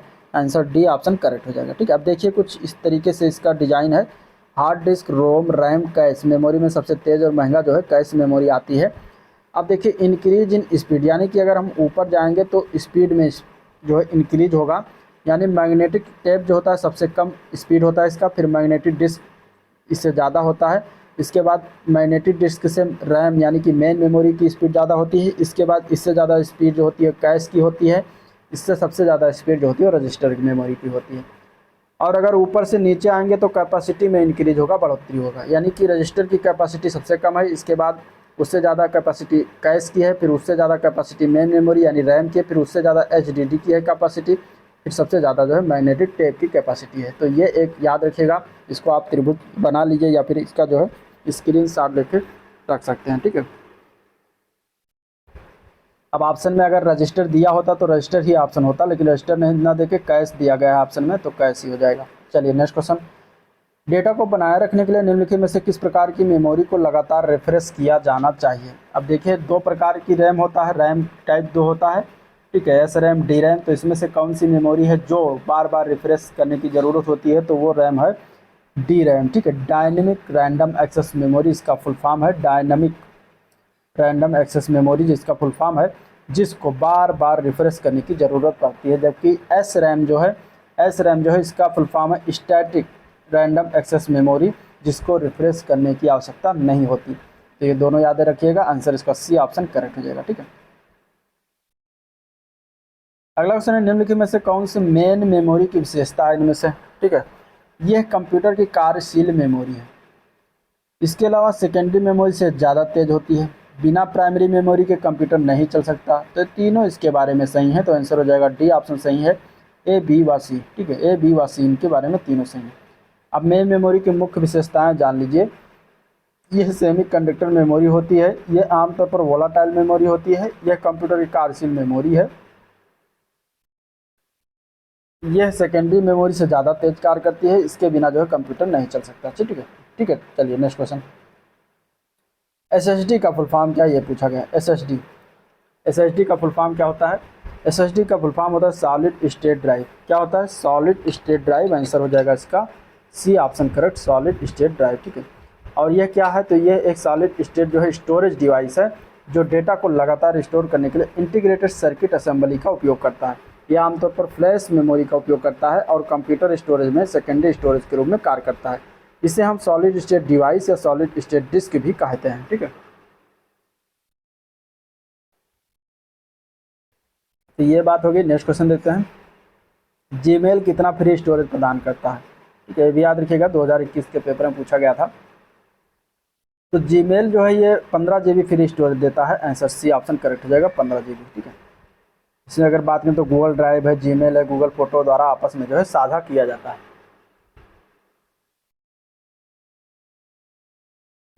नेक्स्ट क्वेश्चन है, निम्न में से कौन सा ब्लॉक डिवाइस नहीं इनमें से? तो ब्लॉक डिवाइस की अगर हम बात करें इनमें से तो वो आएगा आंसर इसका हो जाएगा रैम, ठीक है। रैंडम एक्सेस मेमोरी जो होता है वो ब्लॉक डिवाइस नहीं होता, आंसर बी पार्ट करेक्ट हो जाएगा। CD रोम है, फ्लॉपी डिस्क है, हार्ड डिस्क है, सभी ब्लॉक डिवाइस के उदाहरण हैं। और रैम जो है ये एक प्राथमिक मेमोरी है, प्राइमरी मेमोरी है, ठीक है। रैम एक शॉर्ट टर्म मेमोरी है, इसमें डेटा हमेशा के लिए स्टोर नहीं होता। CD रोम का फुल फॉर्म क्या है? Compact disc read only memory होता है इसका फुल फॉर्म, ठीक है। चलिए अगला क्वेश्चन। अगला क्वेश्चन है कि इनमें से किसको काम करते रहने के लिए लगातार विद्युत आपूर्ति की आवश्यकता पड़ती है? लगातार विद्युत आपूर्ति बनी रहने के कारण इसके अंदर स्टोर किए जाने वाले डेटा को याद रखने के लिए रिफ्रेश नहीं करना पड़ता है। हालांकि एक अस्थिर मेमोरी होती है, जिसका अर्थ है कि एक बार विद्युत आपूर्ति बाधित हो जाए या बंद हो जाए तो इसमें जो है स्टोर डेटा लुप्त हो जाता है, ख़त्म हो जाता है। तो किसके बारे में इतनी सारी बातें कही गई हैं, किसके बारे में बताया गया? तो इसमें एक आप ये देख सकते हैं कि यहाँ पर जो है इसको याद करने रिफ्रेश की आवश्यकता नहीं पड़ती है। तो देखिए दो प्रकार की रैम होती है, S RAM, D RAM. S RAM को जो है रिफ्रेश की आवश्यकता नहीं होती, तो यहाँ पे एस रैम के बारे में सारी बातें कही गई हैं। तो आंसर हो जाएगा स्टैटिक रैंडम एक्सेस मेमोरी यानी कि एस रैम। चलिए नेक्स्ट क्वेश्चन देखते हैं। अगला प्रश्न इसमें है, दिया गया है कि ऑफिस के कामों के लिए प्रयोग किए जाने वाले स्टैंडर्ड लैपटॉप में रैम के आकार का जो है रेंज क्या होता है, परास क्या होता है, ठीक है। तो जो लैपटॉप होता है स्टैंडर्ड लैपटॉप, उसका जो रेंज होता है रैम का वो होता है 4 GB से लेकर 16 GB। आंसर इसका सी ऑप्शन करेक्ट हो जाएगा, ठीक है। 4 GB से लेकर 16 GB होनी चाहिए। नेक्स्ट क्वेश्चन है, आलिया के पास 2600 MB डेटा है, दिनेश के पास 4000 MB डेटा है। इन दोनों का डेटा संयुक्त रूप से किसमें भंडारण क्षमता वाले एक USB फ्लैश ड्राइव में डाला जा सकता है? तो देखिए 26 से यानी कि 2600 MB डेटा और 4000 MB डेटा, अगर हम इसको दोनों को जोड़ते हैं तो 4 2 6 लगभग 6500 डेटा, 6000 MB डेटा हो जाएगा, यानी कि 6 GB डेटा प्लस हो जाएगा। तो हमें 7 GB प्लस डेटा की आवश्यकता होगी, जो कि कोई USB फ्लैश ड्राइव हो। तो इसमें से अगर देखेंगे तो 1 GB हो नहीं सकता, 2 GB भी हो नहीं सकता, 6 GB भी नहीं होगा। यहाँ पे हो जाएगा 10 GB डेटा की वाली इसमें तो जो है फ्लैश ड्राइव की ज़रूरत पड़ेगी। तो आंसर हो जाएगा इसका डी ऑप्शन करेक्ट, ठीक है, 10 GB डेटा। अगला क्वेश्चन है, निम्नलिखित में से कौन सी मेमोरी मुख्य रूप से अर्धचालकों पर आधारित नहीं होती इनमें से? तो कौन सी ऐसी मेमोरी है? तो वो है सेकेंडरी मेमोरी, ठीक है। सेकेंडरी मेमोरी हो जाएगी जो कि अर्धचालक पर आधारित नहीं होती। आंसर सी ऑप्शन करेक्ट हो जाएगा। अगला क्वेश्चन है, 1 मेगाबाइट कितने के बराबर होता है इनमें से, ठीक है। तो 1 मेगाबाइट की अगर हम बात करेंगे तो 1024 किलोबाइट के होता है। Kilobyte means KB, megabyte means MB। तो 1 MB बराबर कितना होता है? 1024 KB के। तो आंसर सी ऑप्शन इसका करेक्ट हो जाएगा, 1024 KB। अब कुछ डेटा है जिसको देख लीजिए। 1 बाइट बराबर होता है 8 बिट के, ठीक है। और 1 किलोबाइट बराबर होता है 1024 बाइट के। 1 मेगाबाइट बराबर होता है 1024 किलोबाइट के। 1 गीगाबाइट बराबर होता है 1024 मेगाबाइट के। 1 टेराबाइट बराबर होता है 1024 गीगाबाइट के, गीगाबाइट मीन्स GB। 1 पेटाबाइट बराबर होता है 1024 टेराबाइट के। 1 मेगाबाइट कितने किलोबाइट के होते हैं? तो 1 मेगाबाइट कितने किलोबाइट के होते हैं? तो 1 मेगाबाइट जो है 1024 किलोबाइट का होता है। आंसर इसका सी ऑप्शन करेक्ट हो जाएगा। 1 गीगाबाइट कितने मेगाबाइट के बराबर होते हैं? तो 1 गीगाबाइट कितने मेगाबाइट के बराबर होता है? 1024 मेगाबाइट हो जाएगा। आंसर ए ऑप्शन करेक्ट हो जाएगा। 1 गीगाबाइट में कितने मेगाबाइट्स होते हैं? तो अभी ऊपर इसका आंसर बताया, आंसर इसका हो जाएगा डी ऑप्शन 1024, ठीक है। चलिए, एक कंप्यूटर में स्टोरेज माध्यम की क्षमता की इकाई क्या होती है? तो एक कंप्यूटर में स्टोरेज माध्यम की क्षमता की इकाई की अगर हम बात करेंगे तो होता है बाइट में। आंसर इसका हो जाएगा ए ऑप्शन करेक्ट, बाइट, ठीक है। नेक्स्ट क्वेश्चन है, निम्नलिखित में से कौन सा प्राइमरी स्टोरेज डिवाइस है इनमें से? तो इनमें से अगर देखा जाएगा तो प्राइमरी स्टोरेज डिवाइस इनमें से कौन सा है? रैम होता है, रैम, ठीक है। रैंडम एक्सेस मेमोरी, आंसर इसका बी ऑप्शन करेक्ट हो जाएगा, प्राइमरी स्टोरेज डिवाइस है। अब देखिए स्टोरेज डिवाइस या मेमोरी के बारे में बात कर लेते हैं। देखिए 2 प्रकार की डिवाइस होती है, 2 प्रकार की मेमोरी होती है। एक होता है प्राथमिक या मेन मेमोरी, दूसरा होता है सेकेंडरी या फिर द्वितीयक मेमोरी कहते हैं, सहायक स्टोरेज डिवाइस कहते हैं। अब प्राथमिक या मेन मेमोरी 3 प्रकार की होती है। नॉन वोलाटाइल जिसको कहते हैं स्थायी मेमोरी, दूसरा होता है कैश, तीसरा होता है अस्थायी यानी कि वोलाटाइल स्टोरेज डिवाइस मेमोरी होती है। अब इसके भी अगर हम प्रकार की देखें तो नॉन वोलाटाइल में 4 प्रकार की होती है, ठीक है। पहला होता है पी रोम यानी कि प्रोग्रामेबल रीड ओनली मेमोरी, दूसरा होता है रोम रीड ओनली मेमोरी, तीसरा होता है ईपी रोम यानी कि erasable programmable read only memory, चौथा होता है ईईपी रोम यानी कि electrically erasable programmable read only memory. ये होता है स्थायी प्रकार की। और अस्थायी प्रकार की में होता है रैंडम एक्सेस मेमोरी यानी कि रैम, एक प्रकार की। ये होता है प्राइमरी स्टोरेज। इसके बाद सेकेंडरी स्टोरेज की अगर हम बात करेंगे तो इसमें hard disk, magnetic tape, CD रोम, CDR-W यानी कि CD रीड राइट जिसको कहते हैं, फ्लॉपी डिस्क है, DVD यानी कि digital versatile disc, pen drive, ये सभी जो आते हैं ये सेकेंडरी मेमोरी के अंतर्गत आते हैं। ठीक है, चलिए नेक्स्ट क्वेश्चन। निम्नलिखित में से कौन सा अस्थायी मेमोरी या अस्थिर मेमोरी के रूप में जाना जाता है? तो अभी ऊपर मैंने बात किया इसके बारे में, इसका आंसर हो जाएगा ए पार्ट, रैम। रैम जो होता है एक प्रकार का अस्थायी मेमोरी होता है, आंसर इसका हो जाएगा ए पार्ट।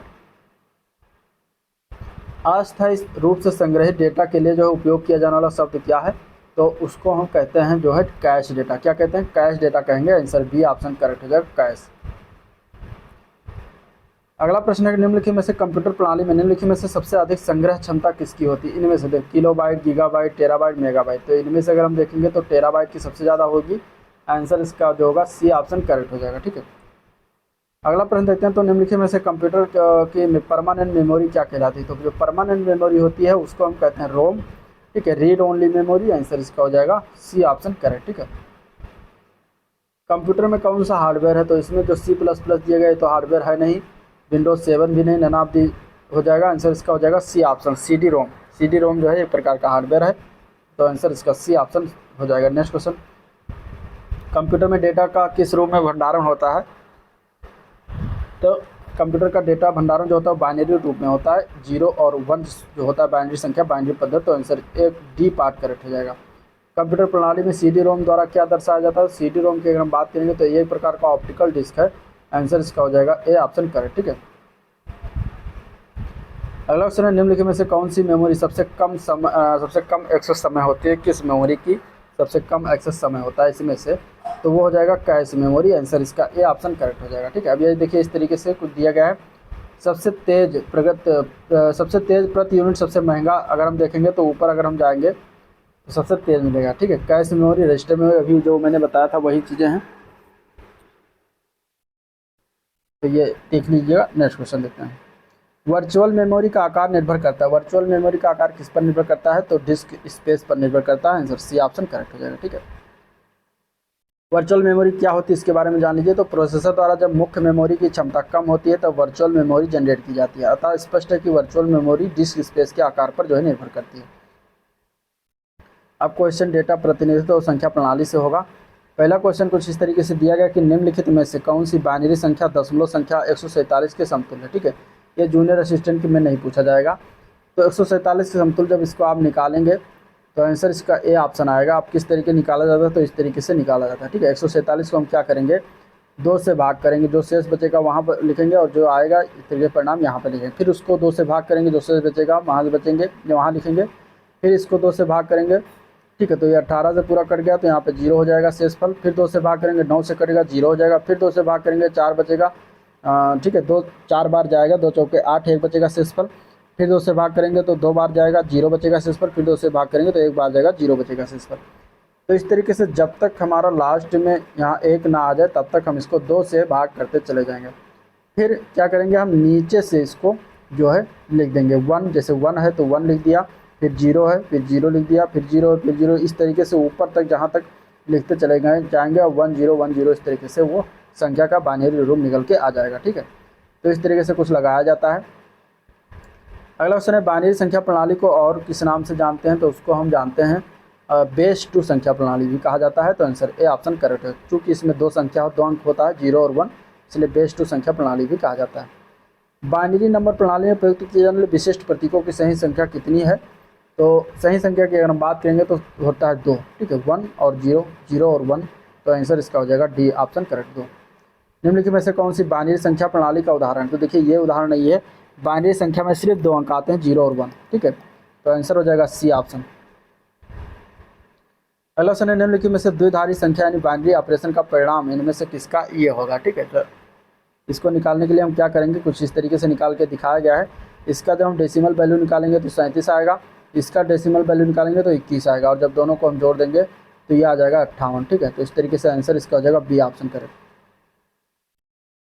नेक्स्ट क्वेश्चन है निम्नलिखित में से कौन सी द्विधारी संख्या परिणाम स्वरूप ये देगी? इस प्रश्न में सभी संख्याएं द्विधारी संख्या प्रणाली में है। ठीक है, तो इस तरीके से क्वेश्चन को अगर हम बात करें तो इसको भी हम बदलेंगे, पहले डेसिमल संख्या में इस तरीके से कुछ, और इसके बाद इस तरीके से घटा देंगे तो 43 और 43 का ये संख्या हो जाएगा। तो इस तरीके से बी ऑप्शन सही था उसमें।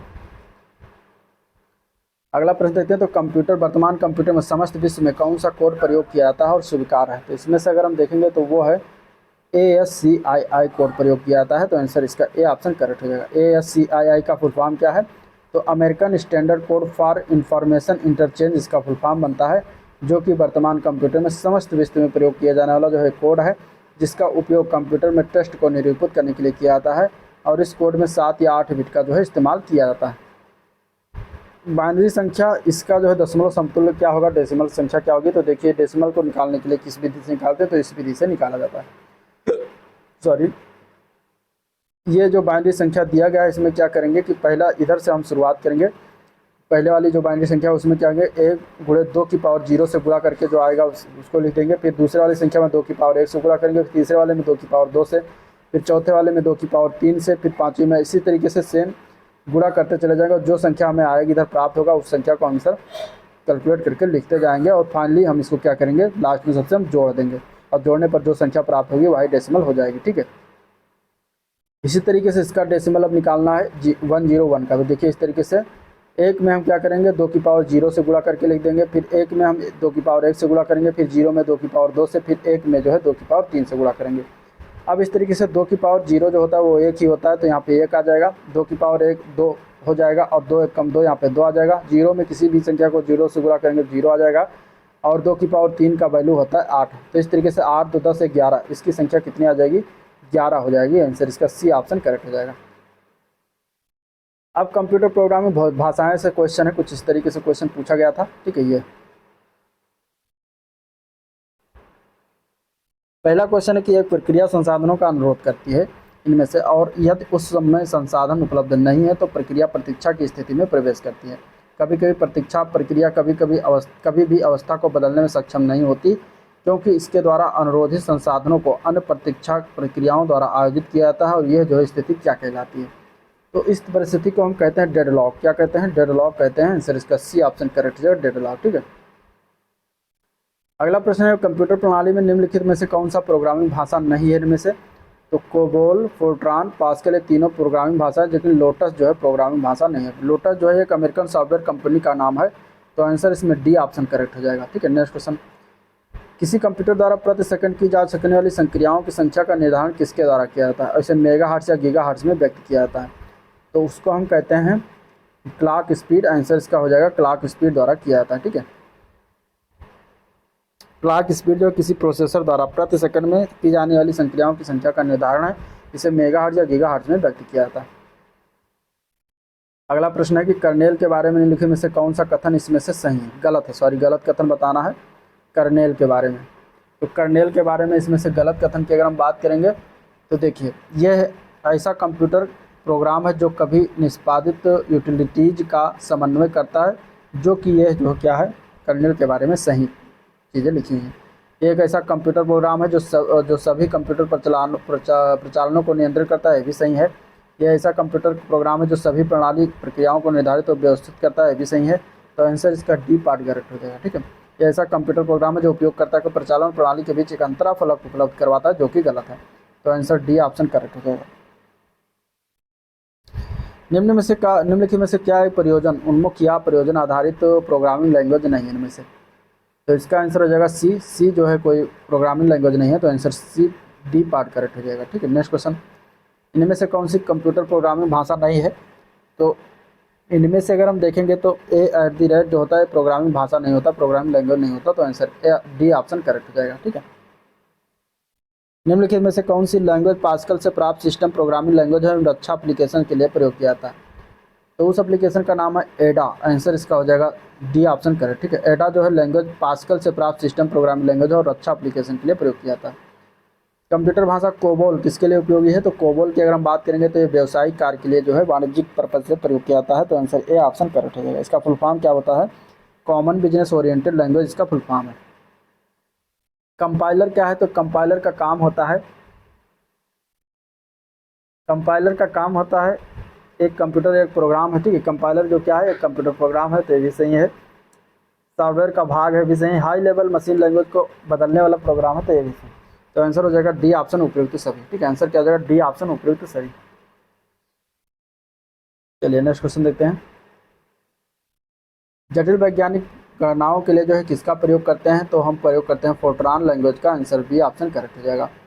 फोर्ट्रान लैंग्वेज का जो है इसका फुल फॉर्म है फार्मूला ट्रांसलेशन, जो कि वैज्ञानिक गणना और अंकगणितीय गणनाओं के लिए प्रयोग हम करते हैं। अगला क्वेश्चन है निम्नलिखित में से कौन सी वैज्ञानिक कंप्यूटर भाषा है इनमें से? ठीक है, तो वैज्ञानिक कंप्यूटर भाषा की अगर हम बात करेंगे इनमें से तो हो जाएगा सी ऑप्शन।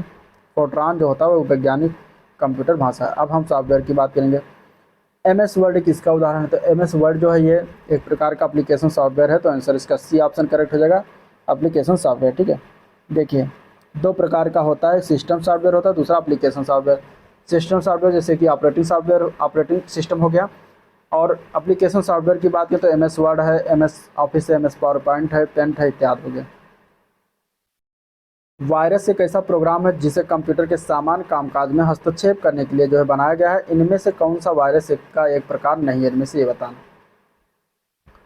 तो अगर हम आंसर की बात करेंगे तो इसका आंसर क्या आ जाएगा? इसका आंसर की बात करेंगे तो हो जाएगा डिस्क वायरस। डिस्क वायरस कोई वायरस नहीं होता, बाकी सारे इसमें वायरस है। ठीक है, कंप्यूटर वायरस क्या होता है? तो एक ऐसा प्रोग्राम जो स्वयं की प्रतिलिपियां कॉपी बना सके उसको हम कहते हैं कंप्यूटर वायरस। तो ऐसा ए पार्ट करेक्ट हो जाएगा। ठीक है, वायरस का फुल फॉर्म क्या है? तो vital information resource under seize इसका फुल फॉर्म बनता है। निम्नलिखित में से कौन सा डेटाबेस सॉफ्टवेयर का इसमें से एक उदाहरण है? डेटाबेस सॉफ्टवेयर के उदाहरण की अगर हम बात करेंगे इसमें तो आंसर ए पार्ट हो जाएगा ओरेकल RDBMS। ये जो है डेटाबेस सॉफ्टवेयर का उदाहरण है, तो आंसर इसका हो जाएगा ओरेकल RDBMS, यानी कि relational database management system. RDBMS का फुल फॉर्म इस तरीके से होता है। एक डेटाबेस सॉफ्टवेयर, टैली एक अकाउंटिंग प्रोग्राम होता है।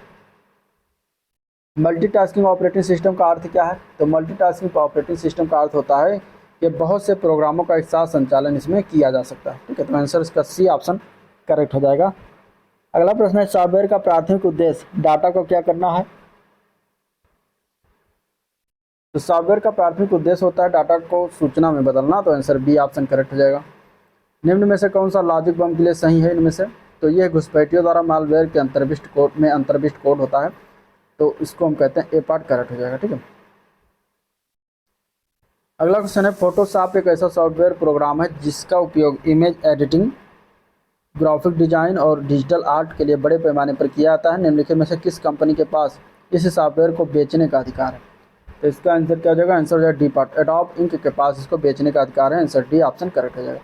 1982 में इस कंपनी को स्थापित किया गया था, अमेरिकन कंपनी है। Next question, Microsoft Windows, Mac OS X और लिनक्स ये सभी किस प्रकार के उदाहरण हैं? तो ये सभी जो हैं ऑपरेटिंग सिस्टम के उदाहरण हैं। आंसर बी ऑप्शन करेक्ट हो जाएगा, ऑपरेटिंग सिस्टम। ठीक है, लैपटॉप ब्रांड की बात करें तो लैपटॉप के विभिन्न ब्रांड मॉडल को दर्शाता है। मदरबोर्ड टाइप की बात तो 80 family motherboard, ATX motherboard, flex motherboard इत्यादि होते हैं। CPU central processing unit computer का एक मुख्य उपकरणों में से है। और ऑपरेटिंग सिस्टम के example Microsoft Windows, Mac OS और लिनक्स होते हैं। निम्नलिखित में से कौन सा कंप्यूटर का डेटाबेस सॉफ्टवेयर नहीं है इनमें से? तो आंसर हो जाएगा डी पार्ट, MS वर्ड एक एप्लीकेशन सॉफ्टवेयर है। आंसर डी ऑप्शन करेक्ट हो जाएगा। निम्नलिखित में से कौन ओपन सोर्स सॉफ्टवेयर नहीं इनमें से? तो ओपन सोर्स सॉफ्टवेयर की अगर हम बात करेंगे तो बी ऑप्शन हो जाएगा। माइक्रोसॉफ्ट ऑफिस जो होता है ये ओपन सोर्स सॉफ्टवेयर नहीं होता। ठीक है, तो आंसर क्या हो जाएगा? बी ऑप्शन इसका करेक्ट हो जाएगा। ठीक है, आंसर क्या हो जाएगा? बी ऑप्शन करेक्ट हो जाएगा, Microsoft office. Open source software किसको कहते हैं? तो ऐसे सॉफ्टवेयर को कहते हैं जिसके सोर्स कोड सभी के लिए ओपन हो, जिसमें कोई भी इसके सोर्स को एडिट व संशोधित कर सकता है। ओपन सोर्स सॉफ्टवेयर के उदाहरण में लाइनस आता है, मोजिला फायरफॉक्स है। अगला क्वेश्चन है निम्नलिखित में से कौन सा एक प्रोग्रामिंग सॉफ्टवेयर है इनमें से?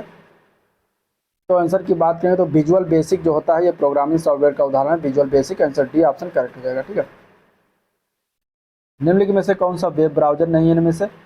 तो गूगल जो होता है वो वेब ब्राउजर नहीं है। आंसर ए पार्ट हो जाएगा। ठीक है, वेब ब्राउजर ये नहीं है। बाकी फायरफॉक्स, मोजिला है, माइक्रोसॉफ्ट एड जो है, नेटस्केप, नेविगेटर, ये सभी जो है ब्राउजर के उदाहरण हैं। वेब ब्राउजर क्या होता है? तो एक सॉफ्टवेयर प्रोग्राम है जो ब्राउजरों मुख्य रूप से इंटरनेट पर वेबसाइटों को प्रदर्शित करता है और उन्हें एक्सेस करने के लिए जो है उपयोग किया जाता है। साथ ही अन्य सामग्री जैसे हाइपर टेक्स्ट मार्कअप लैंग्वेज यानी कि HTML और एक्सटेंसिबल मार्कअप लैंग्वेज यानी XML जैसे भाषाओं का उपयोग करता है। इसमें Firefox, Mozilla, Microsoft Edge, Netscape, navigator, UC browser, ETC सब वेब ब्राउज़र हैं। और गूगल जो है वेब ब्राउज़र के अंतर्गत नहीं आता। अगला क्वेश्चन है माइक्रोसॉफ्ट वर्ड में कौन सा टैब में सबसे अधिक उपयोग की जाने वाली, जैसे कि फ़ॉन्ट विशेषता को बदलना, अनुच्छेदों को अनुकूलित करना, शैलियों का उपयोग करना, पाठ को पढ़ना, ढूंढना, बदलना आदि उपकरण की विशेषताएं सम्मिलित होती हैं। तो इस कौन सा उपकरण होता है, कौन सा टैब होता है, तो वो टैब होता है home tab. Answer A part हो जाएगा होम टैब। ठीक है, नेक्स्ट क्वेश्चन है कौन सा इसमें से एक प्रोग्राम या कंप्यूटर होता है जो सर्वर से जुड़कर जानकारी का अनुरोध करता है। तो इसमें से वो हो जाएगा क्लाइंट। ठीक है, आंसर सी ऑप्शन करेक्ट हो जाएगा क्लाइंट। ठीक है, ये अगर हम बात करें तो सामान्यतः क्लाइंट की प्रकृति और कार्य के आधार पर 3 भागों में विभाजित किया गया, थिंक क्लाइंट और हाइब्रिड क्लाइंट। नेक्स्ट क्वेश्चन है एक पेशेवर गो खिलाड़ी को हारने वाले गूगल कंप्यूटर प्रोग्राम का नाम बताइए। तो इसमें से अगर हम बात करेंगे तो आंसर हो जाएगा बी पार्ट अल्फा गो। ठीक है, आंसर इसका क्या जाएगा बी पार्ट अल्फा गो। अल्फा गो एक कंप्यूटर प्रोग्राम है जो बोर्ड गेम गो खेल सकता है। मार्च 2016 में यिन्नो डेन पेशेवर ली सीडोल को 5 गेम के मैच में हरा कर ऐसा करने वाला प्रथम कंप्यूटर गो प्रोग्राम बन गया था। अगला प्रश्न निम्नलिखित में से कौन सा ओपन सोर्स सॉफ्टवेयर का एक उदाहरण है इनमें से। तो ओपन सोर्स सॉफ्टवेयर का उदाहरण की बात करें तो लिब्रे ऑफिस जो है ये है ओपन सोर्स सॉफ्टवेयर का उदाहरण। तो आंसर सी ऑप्शन करेक्ट हो जाएगा। ठीक है, उदाहरण इसके जान लीजिए प्रमुख ओपन सोर्स के। तो यूनिक्स है, लाइनक्स है, मैक है, फायरफॉक्स है, जिम लिब्रे ऑफिस है, अपाचे है, ये सभी जो है ओपन सोर्स सॉफ्टवेयर के उदाहरण हैं। नेक्स्ट क्वेश्चन देते हैं तो कंप्यूटर प्रणाली में निम्नलिखित में से कौन सा एक ऑपरेटिंग सिस्टम है इनमें से। तो इनमें से अगर हम बात करें ऑपरेटिंग सिस्टम की तो आंसर हो जाएगा इसका बी ऑप्शन एमएस ऑफिस जो होता है वो ऑपरेटिंग सिस्टम ना होकर एप्लीकेशन सॉफ्टवेयर होता है। तो आंसर बी ऑप्शन इसका राइट हो जाएगा। अगला क्वेश्चन है निम्नलिखित में से कौन सा कंप्यूटर ऑपरेटिंग सिस्टम नहीं इनमें से। तो इसका आंसर हो जाएगा सी पार्ट एमएस वर्ड। ठीक है, एमएस वर्ड एप्लीकेशन सॉफ्टवेयर होता है। आंसर सी ऑप्शन हो जाएगा। कंप्यूटर की भाषा में बग क्या है। तो बग की बात करेंगे तो एक प्रकार का एक कंप्यूटर त्रुटि को कहा जाता है। तो आंसर बी ऑप्शन इसका भी राइट हो जाएगा। अब डेटा संचार से हम देखेंगे क्वेश्चन। पहला क्वेश्चन कुछ इस तरीके से है, निम्नलिखित में से कौन सा विकल्प पब्लिक नेटवर्क पर प्राइवेट नेटवर्क का विस्तार करता है और उपयोगकर्ताओं को शेयर्ड या पब्लिक नेटवर्क पर डेटा भेजने और प्राप्त करने में सक्षम बनाता है। तो कौन सा नेटवर्क है, तो वो है वर्चुअल प्राइवेट नेटवर्क, वीपीएन जिसको कहते हैं virtual private network. Answer B option correct हो जाएगा। ठीक है, नेक्स्ट क्वेश्चन है निम्नलिखित में से कौन से ऑब्जेक्ट को संदर्भित करते हैं जो अपने संचालन के पीछे अपनी विशेषता छिपाए रखता है इनमें से। तो आंसर हो जाएगा बी पार्ट, वो होता है एनकैप्सुलेशन। ठीक है, एनकैप्सुलेशन जो होता है आंसर इसका बी ऑप्शन करेक्ट है। एनकैप्सुलेशन में किसी क्लास के वेरिएबल या डेटा को किसी अन्य क्लास से छिपाया जाता है तथा इसे केवल अपने क्लास की किसी भी मेंबर फंक्शन के माध्यम से जो है एक्सेस किया जा सकता है और इसमें जो है डिक्लेयर किया जाता है, जिसमें डिक्लेयर किया जाता है। ठीक है,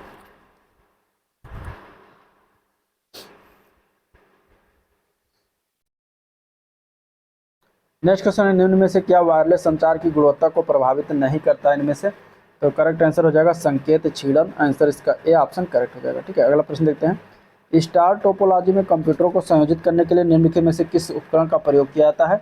तो इसका आंसर हो जाएगा ए पार्ट हब का प्रयोग करते हैं। आंसर ए ऑप्शन करेक्ट हो जाएगा हब। ठीक है, अगला क्वेश्चन है एडीएसएल कौन से डेटा दरों को अंतिम प्रयोगता से केंद्रीय कार्यस्थल तक ऊपरगामी दिशा की अपेक्षा जो है केंद्रीय कार्यस्थल से अंतिम प्रयोगता तक अधोगामी दिशा में प्रदान करता है। तो इसका आंसर हो जाएगा ए पार्ट जान लीजिए उच्चतर, इसका आंसर हो जाएगा हाइयर, इसका आंसर हो जाएगा। अब देखिए एसिमेट्रिक डिजिटल सब्सक्राइबर लाइन एक प्रकार का डिजिटल सब्सक्राइबर लाइन है जो पारंपरिक वॉइस मॉडेम की तुलना में कॉपर टेलीफोन लाइनों पर तेजी से डेटा ट्रांसमिशन की सक्षम बनाती है। अगला क्वेश्चन कंप्यूटर ऑपरेटर से ही आएगा। तो डेटा संचार के लिए ऑप्टिकल फाइबर विद्युत की अपेक्षा किस पर निर्भर होता है जो अति उच्च गति के उन इंटरनेट संयोजनों की सुविधाएं प्रदान करता है जो उच्च बैंडविड्थ संभालने में सक्षम होते हैं। तो इतना टफ क्वेश्चन नहीं है, कंप्यूटर ऑपरेटर में आया था। आंसर इसका हो जाएगा लाइट यानी कि प्रकाश। आंसर बी पार्ट करेक्ट हो जाएगा प्रकाश। ठीक है, नेक्स्ट क्वेश्चन है पहला दूरसंचार उपकरण कौन सा था इनमें से। तो पहला दूरसंचार उपकरण की बात करेंगे तो बी पार्ट में टेलीग्राफ था। आंसर इसका हो जाएगा टेलीग्राफ। आंसर बी पार्ट हो जाएगा, जो कि शुरुआत हुई थी 1850 में पहली बार तार लाइन टेलीग्राफ डायमंड हार्बर और कोलकाता के बीच शुरुआत किया गया था। ठीक है, और 1881 में देश की पहली औपचारिक टेलीफोन सेवा की स्थापना की गई थी। अगला क्वेश्चन है आईपी कंप्यूटर में प्रयोग में लाई जाने वाली शब्दावली है जिसका पूर्ण रूप क्या होता है। तो इनमें से इसका आंसर हो जाएगा जो B part internet protocol. IP means internet protocol, इसका आंसर इसका बी पार्ट है। NIC means network interface card, ISDN means integrated service digital network और URL means uniform resource locator इसका फुल फॉर्म बनता है। अगला प्रश्न ऑप्टिकल फाइबर के काम के पीछे निम्नलिखित में से कौन सा वैज्ञानिक सिद्धांत उपयुक्त है इनमें से? तो आंसर हो जाएगा ए पार्ट, प्रकाश का कुल आंतरिक प्रतिबिंब होता है। आंसर ए पार्ट करेक्ट हो जाएगा। ठीक है, नेक्स्ट क्वेश्चन, इनमें से किसी भी दिए गए समय पर नेटवर्क पर प्रेषित किए जा सकने वाले डेटा की मात्रा का माप कौन होता है? तो इसका आंसर हो जाएगा डी पार्ट, बैंडविड्थ। ठीक है, बैंडविड्थ जो होता है किसी भी दिए गए समय पर नेटवर्क पर प्रेषित किए जा सकने वाले डेटा की मात्रा की माप होती है। कंप्यूटर प्रणाली के अंतर्गत डेटा हस्तांतरण की आवृत्ति सीमा को क्या कहते हैं? तो उसको हम कहते हैं जो है B part, bandwidth. Answer B part correct हो जाएगा, बैंडविड्थ। ठीक है, कंप्यूटर में पिंग कमांड का उपयोग होता है। क्या उपयोग है? पिंग कमांड का उपयोग की बात करेंगे तो बी पार्ट जो है किसी निर्दिष्ट गंतव्य कंप्यूटर तक पहुंचने के लिए स्रोत कंप्यूटर की क्षमता का परीक्षण करने के लिए जो है प्रयोग करते हैं। तो आंसर बी ऑप्शन इसका करेक्ट हो जाएगा। ठीक है, नेक्स्ट क्वेश्चन है, टेलीफोन नेटवर्क के तारों पर डेटा संचारण द्वारा इंटरनेट उपलब्ध कराने के लिए कौन सी प्रौद्योगिकी का इस्तेमाल किया जाता है? तो इसका आंसर हो जाएगा डिजिटल सब्सक्राइबर लाइन। ये याद रखिएगा बस। आंसर इसका डी ऑप्शन करेक्ट हो जाएगा। अगला क्वेश्चन है, निम्नलिखित में से कंप्यूटर नेटवर्क में क्या अद्वितीय नहीं होता? इनमें से क्या यूनिक नहीं होता? तो वो होता है वर्क ग्रुप का नाम जो है अद्वितीय नहीं होता। आंसर सी ऑप्शन हो जाएगा। ठीक है, बाकी आईपी एड्रेस और कंप्यूटर का नाम दोनों जो है यूनिक होते हैं। आईपी एड्रेस नेटवर्क पर प्रयुक्त प्रमुख मुख्य प्रोटोकॉल है जो इंटरनेट पर संचार स्थापित करने के लिए प्रयोग किया जाता है, और वर्क ग्रुप का नाम जो है यूनिक नहीं होता। नेक्स्ट क्वेश्चन की बात करते हैं, तो किसी बहुकार्यन तंत्र में रैम की एक निश्चित मात्रा है जिसे स्थायी अस्थायी धारण क्षेत्र के रूप में आवंटित किया जाता है ताकि सीपीयू किसी विशेष उपकरण में डेटा स्थानांतरित करने से पहले डेटा में प्रकलन कर सके। तो किसके द्वारा किया जाता है इनमें से? तो आंसर इसका हो जाएगा डी पार्ट, बफर रैम की एक निश्चित मात्रा होती है। आंसर इसका डी ऑप्शन करेक्ट हो जाएगा। ठीक है, अब इंटरनेट से संबंधित क्वेश्चन देखते हैं, कुछ इस तरीके से है, इनमें से कौन सी सोशल मीडिया साइट मुख्य रूप से दुनिया की पेशेवर से जुड़ने का एक तरीका प्रदान करती है जिसका निर्माण विशेष रूप से ज्ञान तथा विचारों का आदान प्रदान करने और रोजगार के अवसर पैदा करने के लिए किया गया है? उस साइट का नाम क्या है? तो उस साइट का नाम है लिंक्ड इन। ठीक है, लिंक्ड इन नाम है। आंसर सी ऑप्शन करेक्ट हो जाएगा। ठीक है, एक अमेरिकी व्यवसाय और रोजगार उन्मुख ऑनलाइन सेवा है जो 5 मई 2003 को लॉन्च किया गया था। ये है एक सोशल मीडिया साइट है जो दुनिया भर के पेशेवरों से जुड़ने का एक तरीका है। ये एक रोजगार के अवसर तथा विचारों ज्ञानों को आदान प्रदान करने के लिए विकसित किया गया है। ये नौकरी चाहने वाले लोगों को नौकरी पोस्ट करने के लिए अपने अपने सीवी तथा नियोक्ताओं को पोस्ट करने की अनुमति देता है। ठीक है, तो लिंक्डइन हो गया। नेक्स्ट क्वेश्चन, ईमेल का फुल फॉर्म क्या होता है? ईमेल का फुल फॉर्म होता है इलेक्ट्रॉनिक मेल। ठीक है, इलेक्ट्रॉनिक मेल इसका फुल फॉर्म होता है, जो कि इसकी अगर हम बात करेंगे तो सी ऑप्शन करेक्ट हो जाएगा, इलेक्ट्रॉनिक मेल। अगला क्वेश्चन है, ईमेल एड्रेस में निम्नलिखित में से किस चिन्ह का उपयोग करके यूजर नेम और डोमेन नेम को जो है अलग करता है? तो वो होता है @। आंसर इसका डी ऑप्शन करेक्ट हो जाएगा, @। ठीक है, नेक्स्ट क्वेश्चन है, निम्नलिखित में से कौन सा विकल्प ऐसा सेवा है जो उपयोगकर्ता को इंटरनेट पर इलेक्ट्रॉनिक मोड में संदेश भेजने की सुविधा प्रदान करता है? तो इसके अगर हम आंसर की बात करेंगे तो आंसर इसका क्या हो जाएगा? ठीक है, कौन सी ऐसी सेवा जो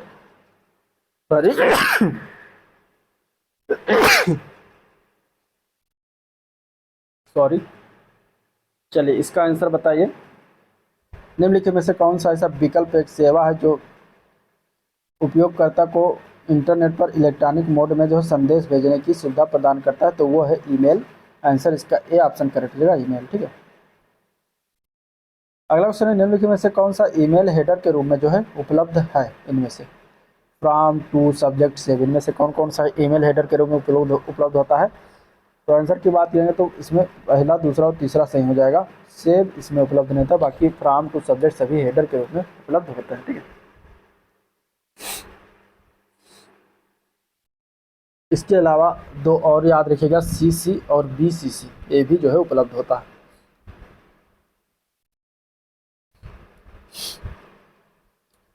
नेक्स्ट क्वेश्चन है, ईमेल में BCC का क्या अर्थ है? तो BCC का अर्थ होता है ब्लाइंड कार्बन कॉपी। क्या अर्थ होता है? Blind carbon copy. Answer C option correct हो जाएगा। ठीक है, URL का संक्षिप्त नाम क्या है, पूर्ण रूप क्या है इसका ये बताना। ठीक है, URL का फुल फॉर्म क्या होता है? तो यूनिफॉर्म रिसोर्स लोकेटर इसका फुल फॉर्म होता है। आंसर इसका बी ऑप्शन करेक्ट हो जाएगा।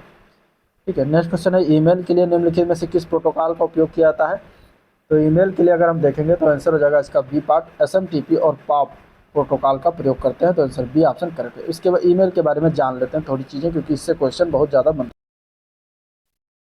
हैं। तो ईमेल प्रोटोकॉल नियमों का समूह है जो क्लाइंट को मेल सर्वर सूचना का सही ढंग से प्रसारित करने में मदद करता है। इसमें pop, SMTP, IMAP email protocol के उदाहरण है। अब एसएमटीपी की बात है, सिंपल मेल ट्रांसफ़र प्रोटोकॉल इसका फुल फॉर्म बनता है और ये इसका मुख्य उद्देश्य सर्वरों के मध्य संचार नियम स्थापित करना। एसएमटीपी के माध्यम से ही हम इंटरनेट पर एक दूसरे को मेल भेज सकते हैं अथवा रिसीव कर सकते हैं। ये एक एप्लीकेशन लेयर प्रोटोकॉल है, इसकी पोर्ट संख्या 25 है। ठीक है, तो ये हो गया एसएमटीपी के बारे में। अब इसमें हम जानते हैं पॉप।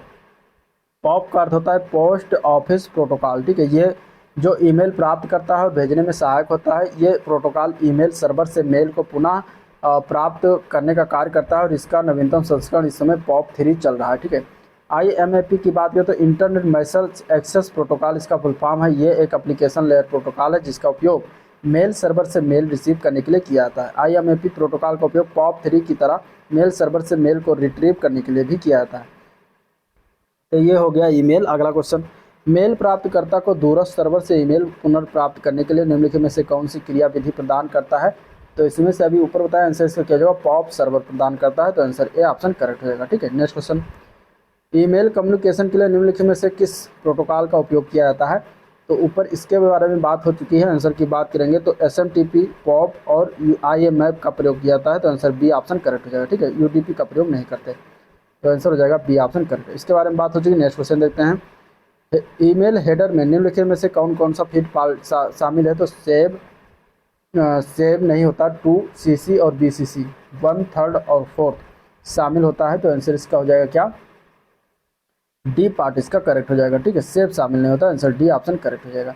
इसके अलावा अगर हम बात करें 2, सीसी, बीसी, सब्जेक्ट, ये 4 आता है, सब्जेक्ट इसके अंतर्गत नहीं आता। निम्नलिखित में से कौन सा इंटरनेट तक पहुंच प्रदान करता है? इनमें से इसका आंसर क्या हो जाएगा? तो इसके आंसर की बात करें तो बी पार्ट हो जाएगा। आईएसपी जो होता है इंटरनेट तक पहुंच प्रदान करता है। तो आंसर बी ऑप्शन करेक्ट हो जाएगा। आईएसपी क्या है? इंटरनेट सर्विस प्रोवाइडर, इसको फुल फॉर्म कहते हैं। हाल ही में विश्व का सबसे बड़ा वाईफाई नेटवर्क कहाँ स्थापित हुआ है? तो ये स्थापित किया गया था पटना में। आंसर इसका बी ऑप्शन करेक्ट हो जाएगा। ठीक है, 2014 में, 2016 का करंट अफेयर से क्वेश्चन था। नेक्स्ट क्वेश्चन देखते हैं, निम्नलिखित में से किस प्रोटोकॉल का द्वारा जो है वर्ल्ड वाइड वेब में जो है पहुंच सकता है? ठीक है, किस प्रोटोकॉल के द्वारा वर्ल्ड वाइड वेब में पहुंचा जा सकता है? www इसको कहते हैं। तो इसका आंसर हो जाएगा HTTP द्वारा। आंसर इसका ए ऑप्शन करेक्ट हो जाएगा। HTTP means hyper text transfer protocol इसका फुल फॉर्म है, जो कि www द्वारा किया जाता है प्रयोग। इसका प्रयोग मैसेज को एक कंप्यूटर से दूसरे कंप्यूटर पर भेजने के लिए किया जाता है। HTML का फुल फॉर्म क्या है? तो इसका आंसर क्या हो जाएगा? आंसर इसका हो जाएगा B part, hyper text markup language इसका फुल फॉर्म होता है। ठीक है, next question, World Wide Web का आविष्कार किसने किया था? तो वर्ल्ड वाइड वेब का आविष्कार यानी कि WWW जिसको कहते हैं, इसका आविष्कार किया गया था टिम बर्नर्स ली महोदय के द्वारा। तो आंसर ए ऑप्शन करेक्ट हो जाएगा। ठीक है, चलिए अगला क्वेश्चन देखते हैं, इंटरनेट पर कंप्यूटर की पहचान किस प्रकार निश्चित होती है? इंटरनेट पर कंप्यूटर की पहचान जो होती है वो IP एड्रेस के द्वारा होता है। तो आंसर ए ऑप्शन करेक्ट हो जाएगा, IP एड्रेस। ठीक है, अगला क्वेश्चन है, निम्नलिखित में से किस टोपोलॉजी में सभी संजाल संध्या यानी कि नेटवर्क नोड्स व्यक्तिगत रूप से एक केंद्रीय स्विच हब या कंप्यूटर से जुड़ी होती हैं जो संदेशों पर पारित करने के लिए संचरण के लिए एक केंद्रीय बिंदु के रूप में कार्य करती हैं? तो इसका करेक्ट आंसर हो जाएगा ए पार्ट, स्टार टोपोलॉजी इसको कहते हैं। आंसर ए ऑप्शन करेक्ट हो जाएगा। ठीक है, अगला प्रश्न देखते हैं, तो इनमें से कौन सा नियमों का एक स्थापित समूह जो ये निर्धारित करता है कि एक ही नेटवर्क में विभिन्न उपकरणों के बीच डेटा को किस प्रकार प्रसारित किया जाए? अनिवार्य रूप से संयोजित उपकरणों के आपस में संचरण करने देता है, भले ही उनकी आंतरिक प्रक्रियाओं, संरचना या विकल्प में कोई अंतर हो। तो करेक्ट आंसर की बात करेंगे तो इसका आंसर हो जाएगा बी पार्ट, नेटवर्क प्रोटोकॉल उसको कहते हैं। आंसर बी ऑप्शन करेक्ट हो जाएगा। ठीक है, इंटरनेट का स्टैंडर्ड प्रोटोकॉल कौन सा है? तो वो है TCP/IP। आंसर इसका हो जाएगा ए ऑप्शन करेक्ट। TCP/IP का फुल फॉर्म क्या होता है? Transmission control protocol. और इंटरनेट का IP का फुल फॉर्म होता है इंटरनेट प्रोटोकॉल। HTML का फुल फॉर्म क्या होता है? Hyper text markup language. Next question है, निम्नलिखित में से कौन सी निम्न पावर लोकल एरिया वायरलेस संचार तकनीक है इनमें से? तो इसका करेक्ट आंसर हो जाएगा सी पार्ट, ईथरनेट जो होता है वो निम्न पावर लोकल एरिया वायरलेस संचार तकनीक होती है। तो करेक्ट आंसर इसका सी ऑप्शन करेक्ट हो जाएगा, ईथरनेट। ठीक है, अगला क्वेश्चन है, इंटरनेट में प्रोसेस टू प्रोसेस संचार के लिए निम्न में से किस प्रोटोकॉल का प्रयोग होते हैं? तो प्रोसेस टू प्रोसेस संचार के लिए निम्न में से ट्रांसपोर्ट लेयर प्रोटोकॉल का प्रयोग किया जाता है। तो आंसर डी ऑप्शन करेक्ट हो जाएगा। ठीक है, TCP का फुल फॉर्म क्या है? तो ट्रांसमिशन कंट्रोल प्रोटोकॉल इसका फुल फॉर्म होता है, जो कि सी पार्ट में है। आंसर सी ऑप्शन करेक्ट हो जाएगा। इनमें से कौन सा एक भौतिक स्थान जैसे भवन, कार्यालय या घर में एक साथ जुड़े उपकरणों का एक संग्रह है, जो यह छोटा या बड़ा भी हो सकता है, जिसमें एक उपयोगकर्ता के साथ एक होम नेटवर्क से लेकर एक कार्यालय अथवा विद्यालय में हजारों उपयोगकर्ताओं और उपकरणों के साथ जो है एक इंटरप्राइज नेटवर्क हो सकता है। तो कौन सा है वो? तो वो होता है लैन, ठीक है, लोकल एरिया नेटवर्क जो होता है। तो आंसर इसका हो जाएगा ए ऑप्शन करेक्ट, ठीक है।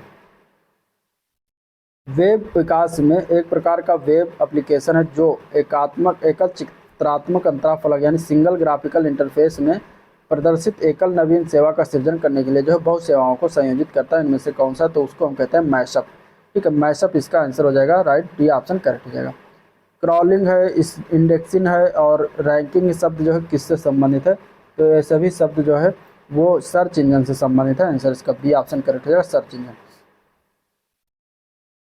अगला प्रश्न देखते हैं। तो निम्नलिखित में से किस क्लाउड आधारित संरचना के अनेक उपयोगकर्ताओं वाले किसी एकल संगठन द्वारा अनन्य उपयोग करने का प्रावधान है? यह किसी संगठन, तीसरे पक्ष या दोनों के संयोजन द्वारा स्वामित्व में रखा, प्रबंधित और संचालित किया जा सकता है। तो कौन सा क्लाउड के बारे में बातें किया गया? तो ये निजी क्लाउड का उदाहरण है। आंसर इसका ए ऑप्शन करेक्ट हो जाएगा, निजी क्लाउड, ठीक है। नेक्स्ट क्वेश्चन देखते हैं। तो क्रोम, सफारी और ओपेरा के बीच क्या समानता है और ये सभी क्या हैं? तो क्रोम, सफारी और ओपेरा की अगर हम बात करेंगे तो ये सभी एक वेब ब्राउज़र हैं, ठीक है। तो आंसर इसका हो जाएगा A option correct, web browser. E commerce, e learning, e banking, M commerce आदि निम्न में से कौन सी सेवाएं हैं? ठीक है, निम्नलिखित में से कौन सी सेवाएं? तो ये सभी जो हैं ई commerce, e learning, e banking, M commerce, ये सभी की सभी अगर हम बात करेंगे तो ये ई सेवाएं हैं। आंसर इसका डी ऑप्शन करेक्ट हो जाएगा, ई सेवाएं। ई फॉर इलेक्ट्रॉनिक होता है, ठीक है। चलिए, केविन सिस्टम और माइक किर्गर निम्नलिखित में से किसके संस्थापक हैं? तो ये दोनों ने मिलकर इंस्टाग्राम को स्थापना किया था। आंसर इसका सी ऑप्शन करेक्ट है, इंस्टाग्राम, ठीक है। व्हाट्सएप के संस्थापक हैं जेन कुम, ब्रायन एक्टन और ट्विटर के संस्थापक जैक डॉर्सी, नोग्लास बिजस्टोन और इवान विलियम्स हैं। अगला क्वेश्चन है, निम्नलिखित में से ऐसा कौन सा एक ऐसा उपकरण है जो अन्य प्रोग्राम या उपकरणों के लिए जो है कार्यात्मकता प्रदान करता है, जिन्हें ग्राहक कहा जाता है? तो ग्राहक अगर हम बात करेंगे तो आंसर इसका क्या हो जाएगा? आंसर इसका हो जाएगा डी ऑप्शन, सर्वर। सर्वर कहते हैं। आंसर इसका डी ऑप्शन करेक्ट हो जाएगा, ठीक है। नेक्स्ट क्वेश्चन है, कंप्यूटर के संदर्भ में जिस तरीके से कोई विरोधी सिस्टम में प्रवेश कर सकता है और संभावित रूप से क्षति का कारण बन सकता है, उसे क्या कहते हैं? तो उसको हम कहते हैं हमला या अटैक सरफेस कहते हैं। आंसर इसका हो जाएगा ए ऑप्शन करेक्ट, ठीक है। रे टॉमलिंसन को किसका श्रेय दिया जाता है? तो रे टॉमलिंसन के द्वारा सबसे पहला ईमेल भेजने का जो है इन्होंने गौरव प्राप्त किया था। तो आंसर ए पार्ट हो जाएगा, ठीक है। इन्हें ईमेल का जनक कहा जाता है। निम्नलिखित में से कौन सा एक उपाय नहीं है इनमें से जिससे एक वायरस आपके कंप्यूटर को संक्रमित कर सकता है इनमें से? ठीक है, तो आंसर की बात करेंगे तो जो पीडीएफ फाइल्स जो बनाया जाता है उसमें किसी प्रकार का कोई वायरस नहीं आता। तो आंसर इसका हो जाएगा बी ऑप्शन करेक्ट, ठीक है। बाकी आंसर इसका बी ऑप्शन हो जाएगा। नेक्स्ट क्वेश्चन, ईमेल प्राप्त करने के लिए कौन सा प्रोटोकॉल का उपयोग किया जाता है? तो ईमेल को प्राप्त करने के लिए हम लोग POP3 प्रोटोकॉल का प्रयोग कर रहे हैं। तो आंसर डी ऑप्शन करेक्ट हो जाएगा, ठीक है। कंप्यूटर विज्ञान में ASP का फुल रूप क्या है, फुल फॉर्म क्या है? तो ASP का फुल फॉर्म होता है जो है सक्रिय सेवक पृष्ठ या फिर जो है सार सेवा प्रदाता, ये दोनों हो जाता है। सॉरी, आवेदन सेवा प्रदाता और सक्रिय सेवक पृष्ठ दोनों हो जाएगा। आंसर बी और डी इसका राइट हो जाएगा, ठीक है। ASP का फुल फॉर्म है एक्टिव सर्वर पेज, ये याद रखिएगा। माइक्रोसॉफ्ट टेक्नोलॉजी है जो इंटरनेट और वेब पेजों की भी मध्यस्थता करता है। अब माइक्रोसॉफ्ट विंडोज से क्वेश्चन देखिए।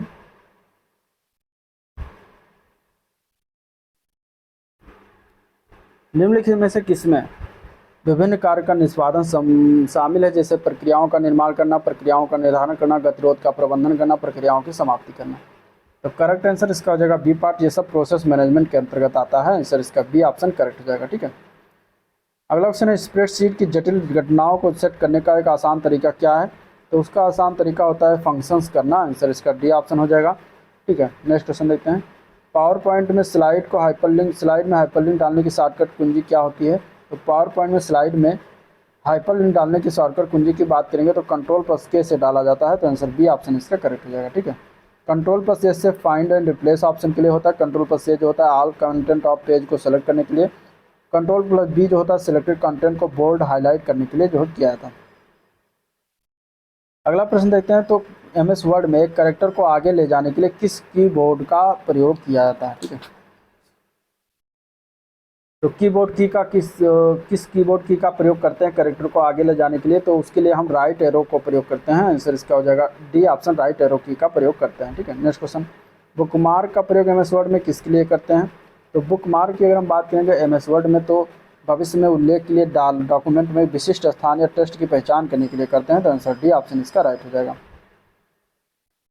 अगला प्रश्न है, माइक्रोसॉफ्ट एक्सेल में फॉर्मेट पेंटर को कई बार जो है क्रमानुसार उपयोग करने के लिए निम्नलिखित में से कौन सी प्रक्रिया करनी चाहिए? तो करेक्ट आंसर इसका हो जाएगा C option, format painter icon पर डबल क्लिक करके किया जा सकता है। तो आंसर सी ऑप्शन करेक्ट हो जाएगा। ठीक है, नेक्स्ट क्वेश्चन देखते हैं। तो एम एस एक्सेल 2016 में कॉलम जी और कॉलम एच के बीच 3 कॉलम डालने के लिए आप क्या करेंगे? तो हम इसमें कॉलम एच सेलेक्ट करेंगे और राइट क्लिक करके 3 बार इंसर्ट जो है सेलेक्ट करेंगे। ठीक है, तो आंसर इसका हो जाएगा बी ऑप्शन करेक्ट। आंसर क्या हो जाएगा? B option correct.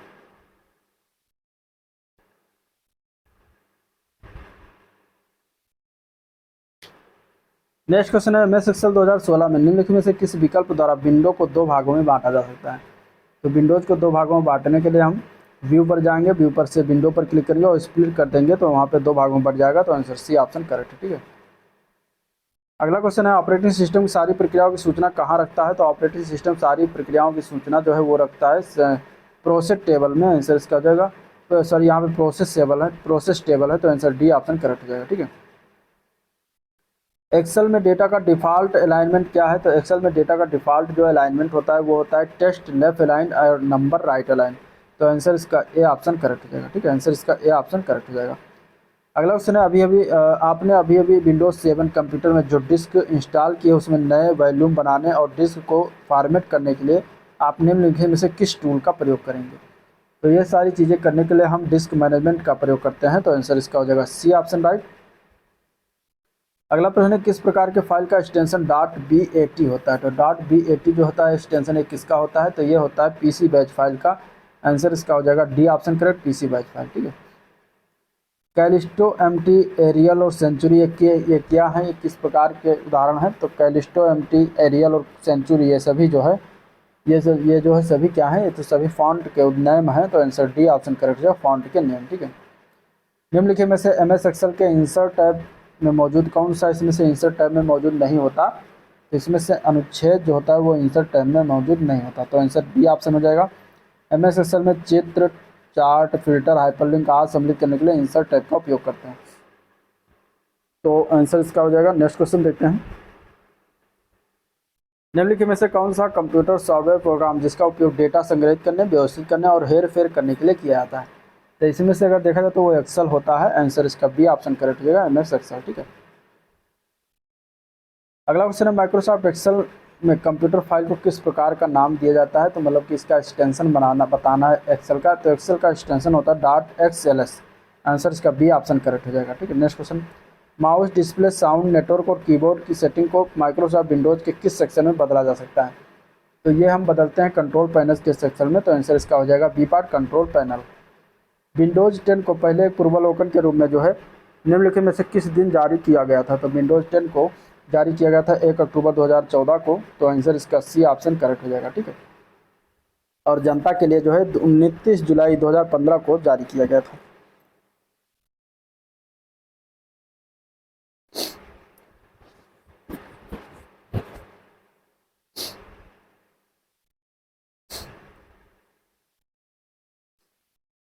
अगला प्रश्न है, विंडोज 10 ऑपरेटिंग सिस्टम में फाइल एक्सप्लोरर में फाइल या फोल्डर की खोज के लिए निम्नलिखित में से कौन सी शॉर्टकट कुंजी का उपयोग करते हैं? तो इसके लिए हम F3 शॉर्टकट कुंजी प्रयोग करते हैं। तो आंसर बी ऑप्शन करेक्ट हो जाएगा। ठीक है, F2 जो होता है वो चयनित आइटम का नाम बदलने के लिए करते हैं। F4 जो होता है फाइल एक्सप्लोरर विंडो को खुलने पर एड्रेस बार प्रदर्शित करने के लिए, और F5 जो होता है एक्टिव विंडो को रिफ्रेश करने के लिए हम प्रयोग करते हैं। ठीक है, नेक्स्ट क्वेश्चन देखते हैं। तो एमएस वर्ड 2016 में डिफ़ॉल्ट रूप में ड्रॉप कैप लेटर या अक्षर की ऊंचाई कहाँ तक होती है? तो करेक्ट आंसर की बात करेंगे तो आंसर हो जाएगा ए पार्ट, पैराग्राफ में 3 लाइन तक होती है। आंसर ए पार्ट करेक्ट हो जाएगा। एब्सोल्यूट सेल रेफरेंस इसमें से चुनना है। तो एब्सोल्यूट सेल रेफरेंस जो होगा वो बी पार्ट में लिखा हुआ है। आंसर इसका बी पार्ट हो जाएगा। माइक्रोसॉफ्ट वर्ड में जो है माइक्रोसॉफ्ट वर्ड में गटर मार्जिन सेट करने के लिए निम्नलिखित स्थितियों में कौन सा गटर पोजीशन बॉक्स में उपलब्ध होता है? तो इसमें से इसका आंसर हो जाएगा B part, left and top box में उपलब्ध होता है। आंसर इसका बी ऑप्शन राइट हो जाएगा। ठीक है। माइक्रोसॉफ्ट एक्सेल में निम्नलिखित सेल प्रारूपों में कौन सा एक्सपोनेंशियल डेटा के लिए जो है उपयोग किया जाना चाहिए? तो वो होता है साइंटिफिक। आंसर इसका हो जाएगा साइंटिफिक डेटा। ठीक है। माइक्रोसॉफ्ट एक्सेल में मार्ज एक्रॉस विकल्प क्या करता है? तो माइक्रोसॉफ्ट एक्सेल में मर्ज एक्रॉस जो होता है, ये जब एक मल्टी रो रेंज सेलेक्ट किया जाता है तो यह कमांड प्रत्येक रो के लिए जो है एक मल्टीपल मर्ज सेल का जो है निर्माण करता है। तो आंसर बी पार्ट करेक्ट हो जाएगा।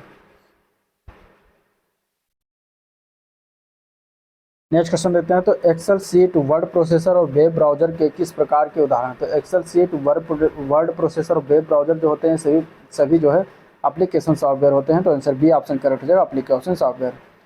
एक्सेल में सभी फार्मूला निम्नलिखित में से किसके साथ शुरू होते हैं? तो एक्सेल में सभी फार्मूला निम्नलिखित में से इक्वल जो सिंबल होता है उसके साथ शुरू होता है। तो आंसर इसका ये ऑप्शन करेक्ट हो जाएगा। ठीक है।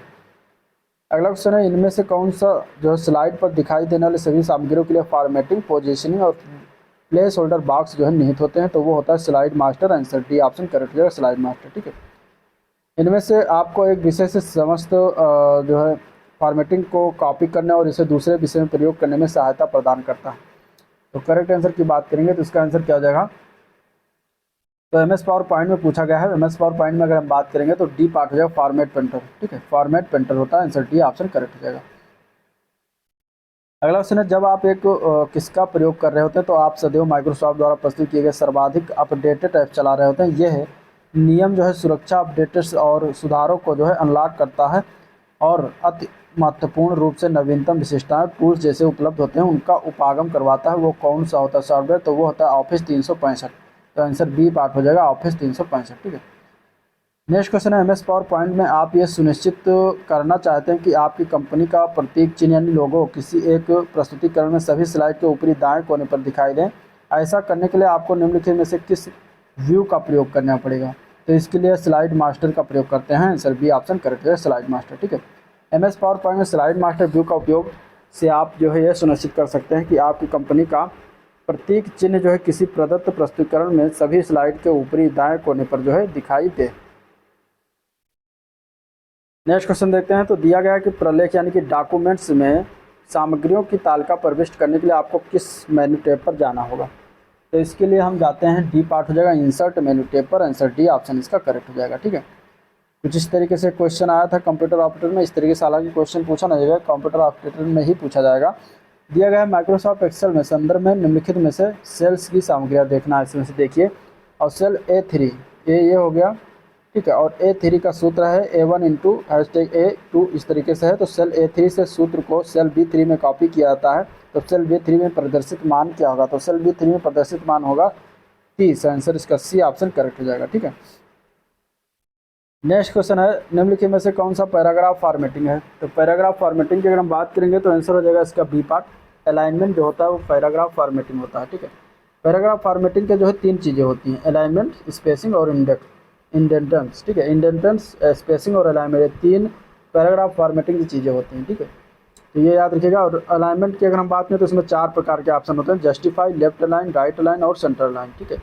स्पेसिंग की बात करें तो स्पेसिंग का मतलब होता है जगह से, यानी before paragraph, after paragraph, line spacing, 3 प्रकार का जो होता है। इंडेंटेंस का मतलब है कि जगह छोड़कर लिखना। इसमें फर्स्ट लाइन इंटेंडेंट होता है, जैसे कि पैराग्राफ में सबसे पहली लाइन के सबसे पहले शब्द को थोड़ा स्पेस छोड़कर लिखने के लिए इस्तेमाल करते हैं। और लेफ्ट इंडेंट है, इसे लेफ्ट में स्पेस छोड़कर लिखने के लिए जो है प्रयोग करते हैं। इसमें हम कई बार जब फॉर्मेटिंग कर रहे होते हैं तो किस पैराग्राफ में लेफ्ट में स्पेस छोड़ना होता है, इसे लेफ्ट इंडेंट में सेट करते हैं।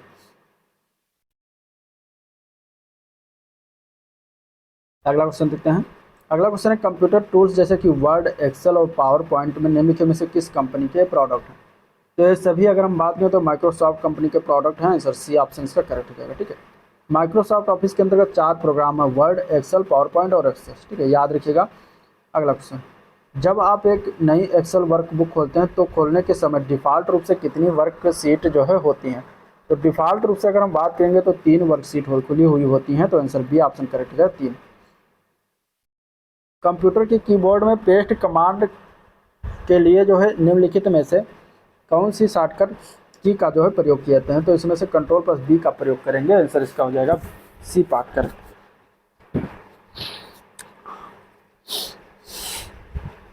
ठीक है, सी पार्ट इसका करेक्ट हो जाएगा। अब देखिए कुछ शॉर्टकट की हैं, जैसे कंट्रोल प्लस एन से एक नई फाइल खुलती है, कंट्रोल प्लस ओ से चयनित फाइल को खोला जाता है, कंट्रोल प्लस एस से फाइल को स्वेप किया जाता है, कंट्रोल प्लस पी से फाइल को प्रिंट किया जाता है, कंट्रोल प्लस पी के कंट्रोल प्लस सी से फाइल को या टेक्स्ट को कॉपी किया जाता है, कंट्रोल प्लस बी से फाइल को जो है प्रविष्टि बिंदु पर जो है पेस्ट किया जाता है, कंट्रोल प्लस जेड से जो लास्ट वाला जो कमांड होता है, आदेश होता है, उसको हम जो है विफल करते हैं, उसको बैक आते हैं।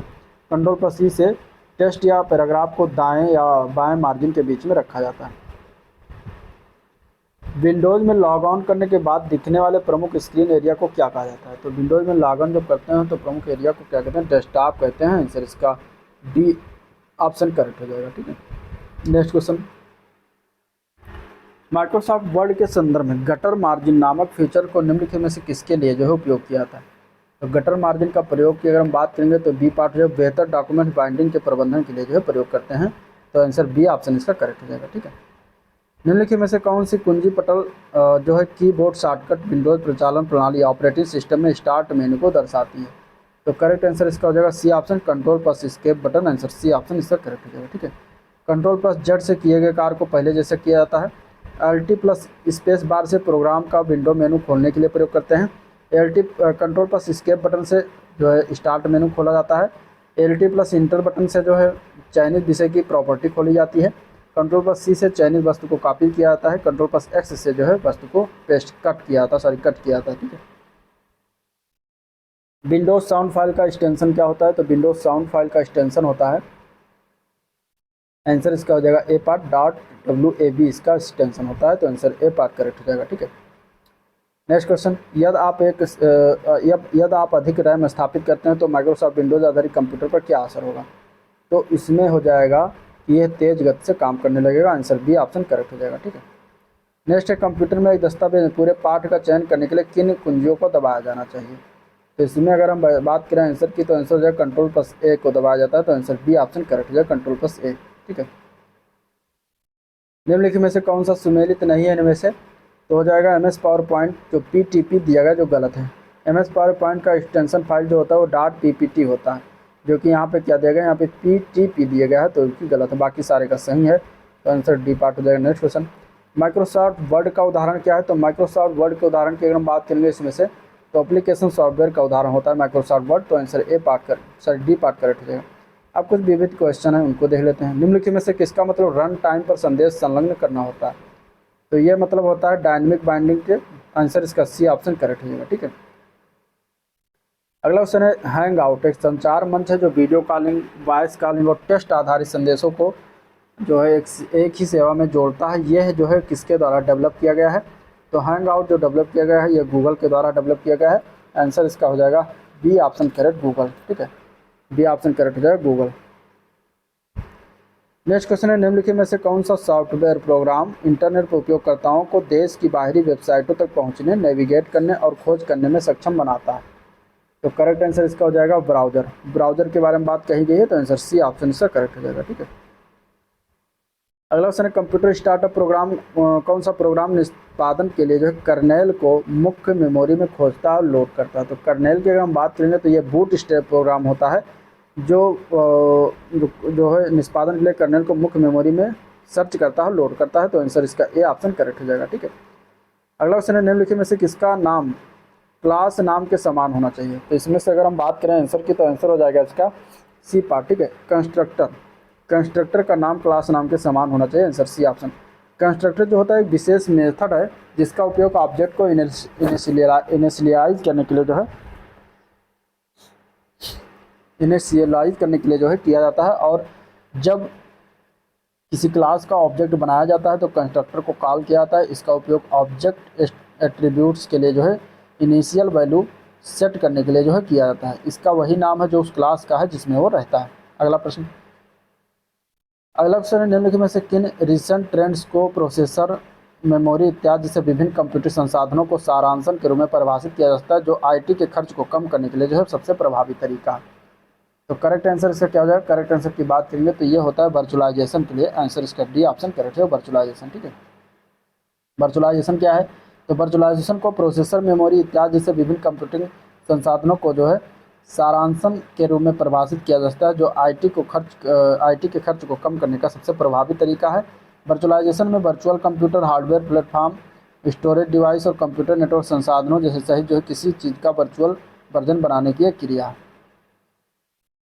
अगला क्वेश्चन है, निम्नलिखित में से किसे ओवरलोड किया जा सकता है? तो ओवरलोड की अगर हम बात करेंगे तो आंसर हो जाएगा डी पार्ट, फंक्शन का ओवरलोड किया जाता है। आंसर इसका डी ऑप्शन हो जाएगा। ओवरलोडिंग फंक्शन वास्तव में विभिन्न कार्यों का सेट है जो एक ही नाम के विभिन्न कार्यों को निष्पादित करने के लिए उपयोग किया जाता है, जैसे कि void my fun, void my fun int, void my fun int B, इस तरीके से किया जाता है। किस प्रकार के मॉडम्स में क्लॉक रिकवरी सर्किट्स होते हैं? तो इसका आंसर हो जाएगा ए पार्ट। सिंक्रोनस मॉडम के में क्या होते हैं? क्लॉक रिकवरी सर्किट होते हैं। आंसर ए पार्ट करेक्ट हो जाएगा। ठीक है, सिंक्रोनस मॉडम जो होता है डेटा के साथ क्लॉक सिग्नल भेजते हैं और डेटा से क्लॉक सिग्नल को पुनर्प्राप्त करने के लिए आवश्यक अतिरिक्त सर्किटरी के कारण असिंक्रोनस मॉडम की तुलना में अधिक महंगा होता है। सिंक्रोनस प्रोटोकॉल के कुछ उदाहरण हैं, इसमें एक्स मॉडम है, वाई मॉडम है और जेड मॉडम होता है। अगला प्रश्न देखते हैं। तो अगला क्वेश्चन है, निम्नलिखित में से क्या एस रैम की विशेषता नहीं है इनमें से? ठीक है, तो एस रैम की विशेषता की अगर हम बात करेंगे तो इसमें से एस रैम में क्या होता है कि प्रत्येक सेल फ्लिप फ्लॉप से बना होता है जो कि एक बिट स्टोर करता है, जो कि ये इसकी विशेषता है। एस रैम मतलब स्टैटिक रैंडम एक्सेस मेमोरी होता है। ठीक है, इसे एक सेकंड में कई बार रिफ्रेश करने की आवश्यकता ही होती है, जो कि गलत है। ये एस रैम की विशेषता नहीं होती, इसे रिफ्रेश करने की आवश्यकता नहीं होती और इसमें लिखा है कि रिफ्रेश करने की आवश्यकता होती है, जो कि गलत है। डी रैम की तुलना में इसमें छोटी रीड राइट साइकिल होते हैं, भी सही है। एस रैम का उपयोग विशेष अनुप्रयोगों के लिए किया जाता है, भी सही है। तो आंसर बी ऑप्शन हो जाएगा इसका करेक्ट। नेक्स्ट क्वेश्चन, एसएमटीपी का फुल फॉर्म क्या है? एसएमटीपी का फुल फॉर्म बनता है simple mail transfer protocol. Answer इसका हो जाएगा बी ऑप्शन करेक्ट। ठीक है, अगला क्वेश्चन है, निम्नलिखित में से कौन सी सोशल साइट एंड नेटवर्किंग के उदाहरण हैं? इनमें से लिंक्डइन, पिंटरेस्ट, इंस्टाग्राम। अब सोशल साइट नेटवर्क इसमें से कौन कौन से हैं? तो अगर हम आंसर की बात करें तो लिंक्डइन भी है, पिंटरेस्ट भी है और इंस्टाग्राम भी है। तो तीनों हो जाएगा। आंसर इसका डी ऑप्शन करेक्ट हो जाएगा। तीनों उदाहरण है सोशल साइट नेटवर्क के। ठीक है, फेसबुक, ट्विटर, लिंक्डइन, इंस्टाग्राम सभी सोशल नेटवर्किंग साइट के उदाहरण हैं। निम्नलिखित में से कौन सा आईओ यानी कि इनपुट डिवाइस आउटपुट डिवाइस एक ब्लॉक डिवाइस है? इनमें से कौन सा, ये बताना। ठीक है, तो इनपुट आउटपुट ब्लॉक डिवाइस की अगर हम बात करेंगे इसमें से तो आंसर हो जाएगा टेप ड्राइव। टेप ड्राइव एक ब्लॉक डिवाइस है। आंसर इसका ये ऑप्शन हो जाएगा। ठीक है, अगला क्वेश्चन है, निष्पादन में प्रोग्राम को क्या नाम दिया जाता है? तो निष्पादन में प्रोग्राम को प्रोसेस नाम दिया जाता है। प्रोसेस हो जाएगा। आंसर इसका ए ऑप्शन करेक्ट हो जाएगा। ठीक है, प्रोसेस एक प्रकार का कंप्यूटर उदाहरण है जिसे निष्पादित किया जाता है, प्रोसेसिंग किया जा रहा है। इसमें प्रोग्राम कोड और इसकी गतिविधि शामिल है। एक प्रोसेस प्रोसेसिंग के जो है कई थ्रेड्स से बनी हो सकती हैं जो एक साथ निर्देशों को निष्पादित करती हैं। ईमेल के बारे में बहुत सारी बातें हो चुकी, तो इसका आंसर इस तरीके से क्वेश्चन देख लीजिए। ईमेल के बारे में निम्नलिखित कथनों को पढ़ें और सही विकल्प का चुनना है। इनमें से कौन सा सही?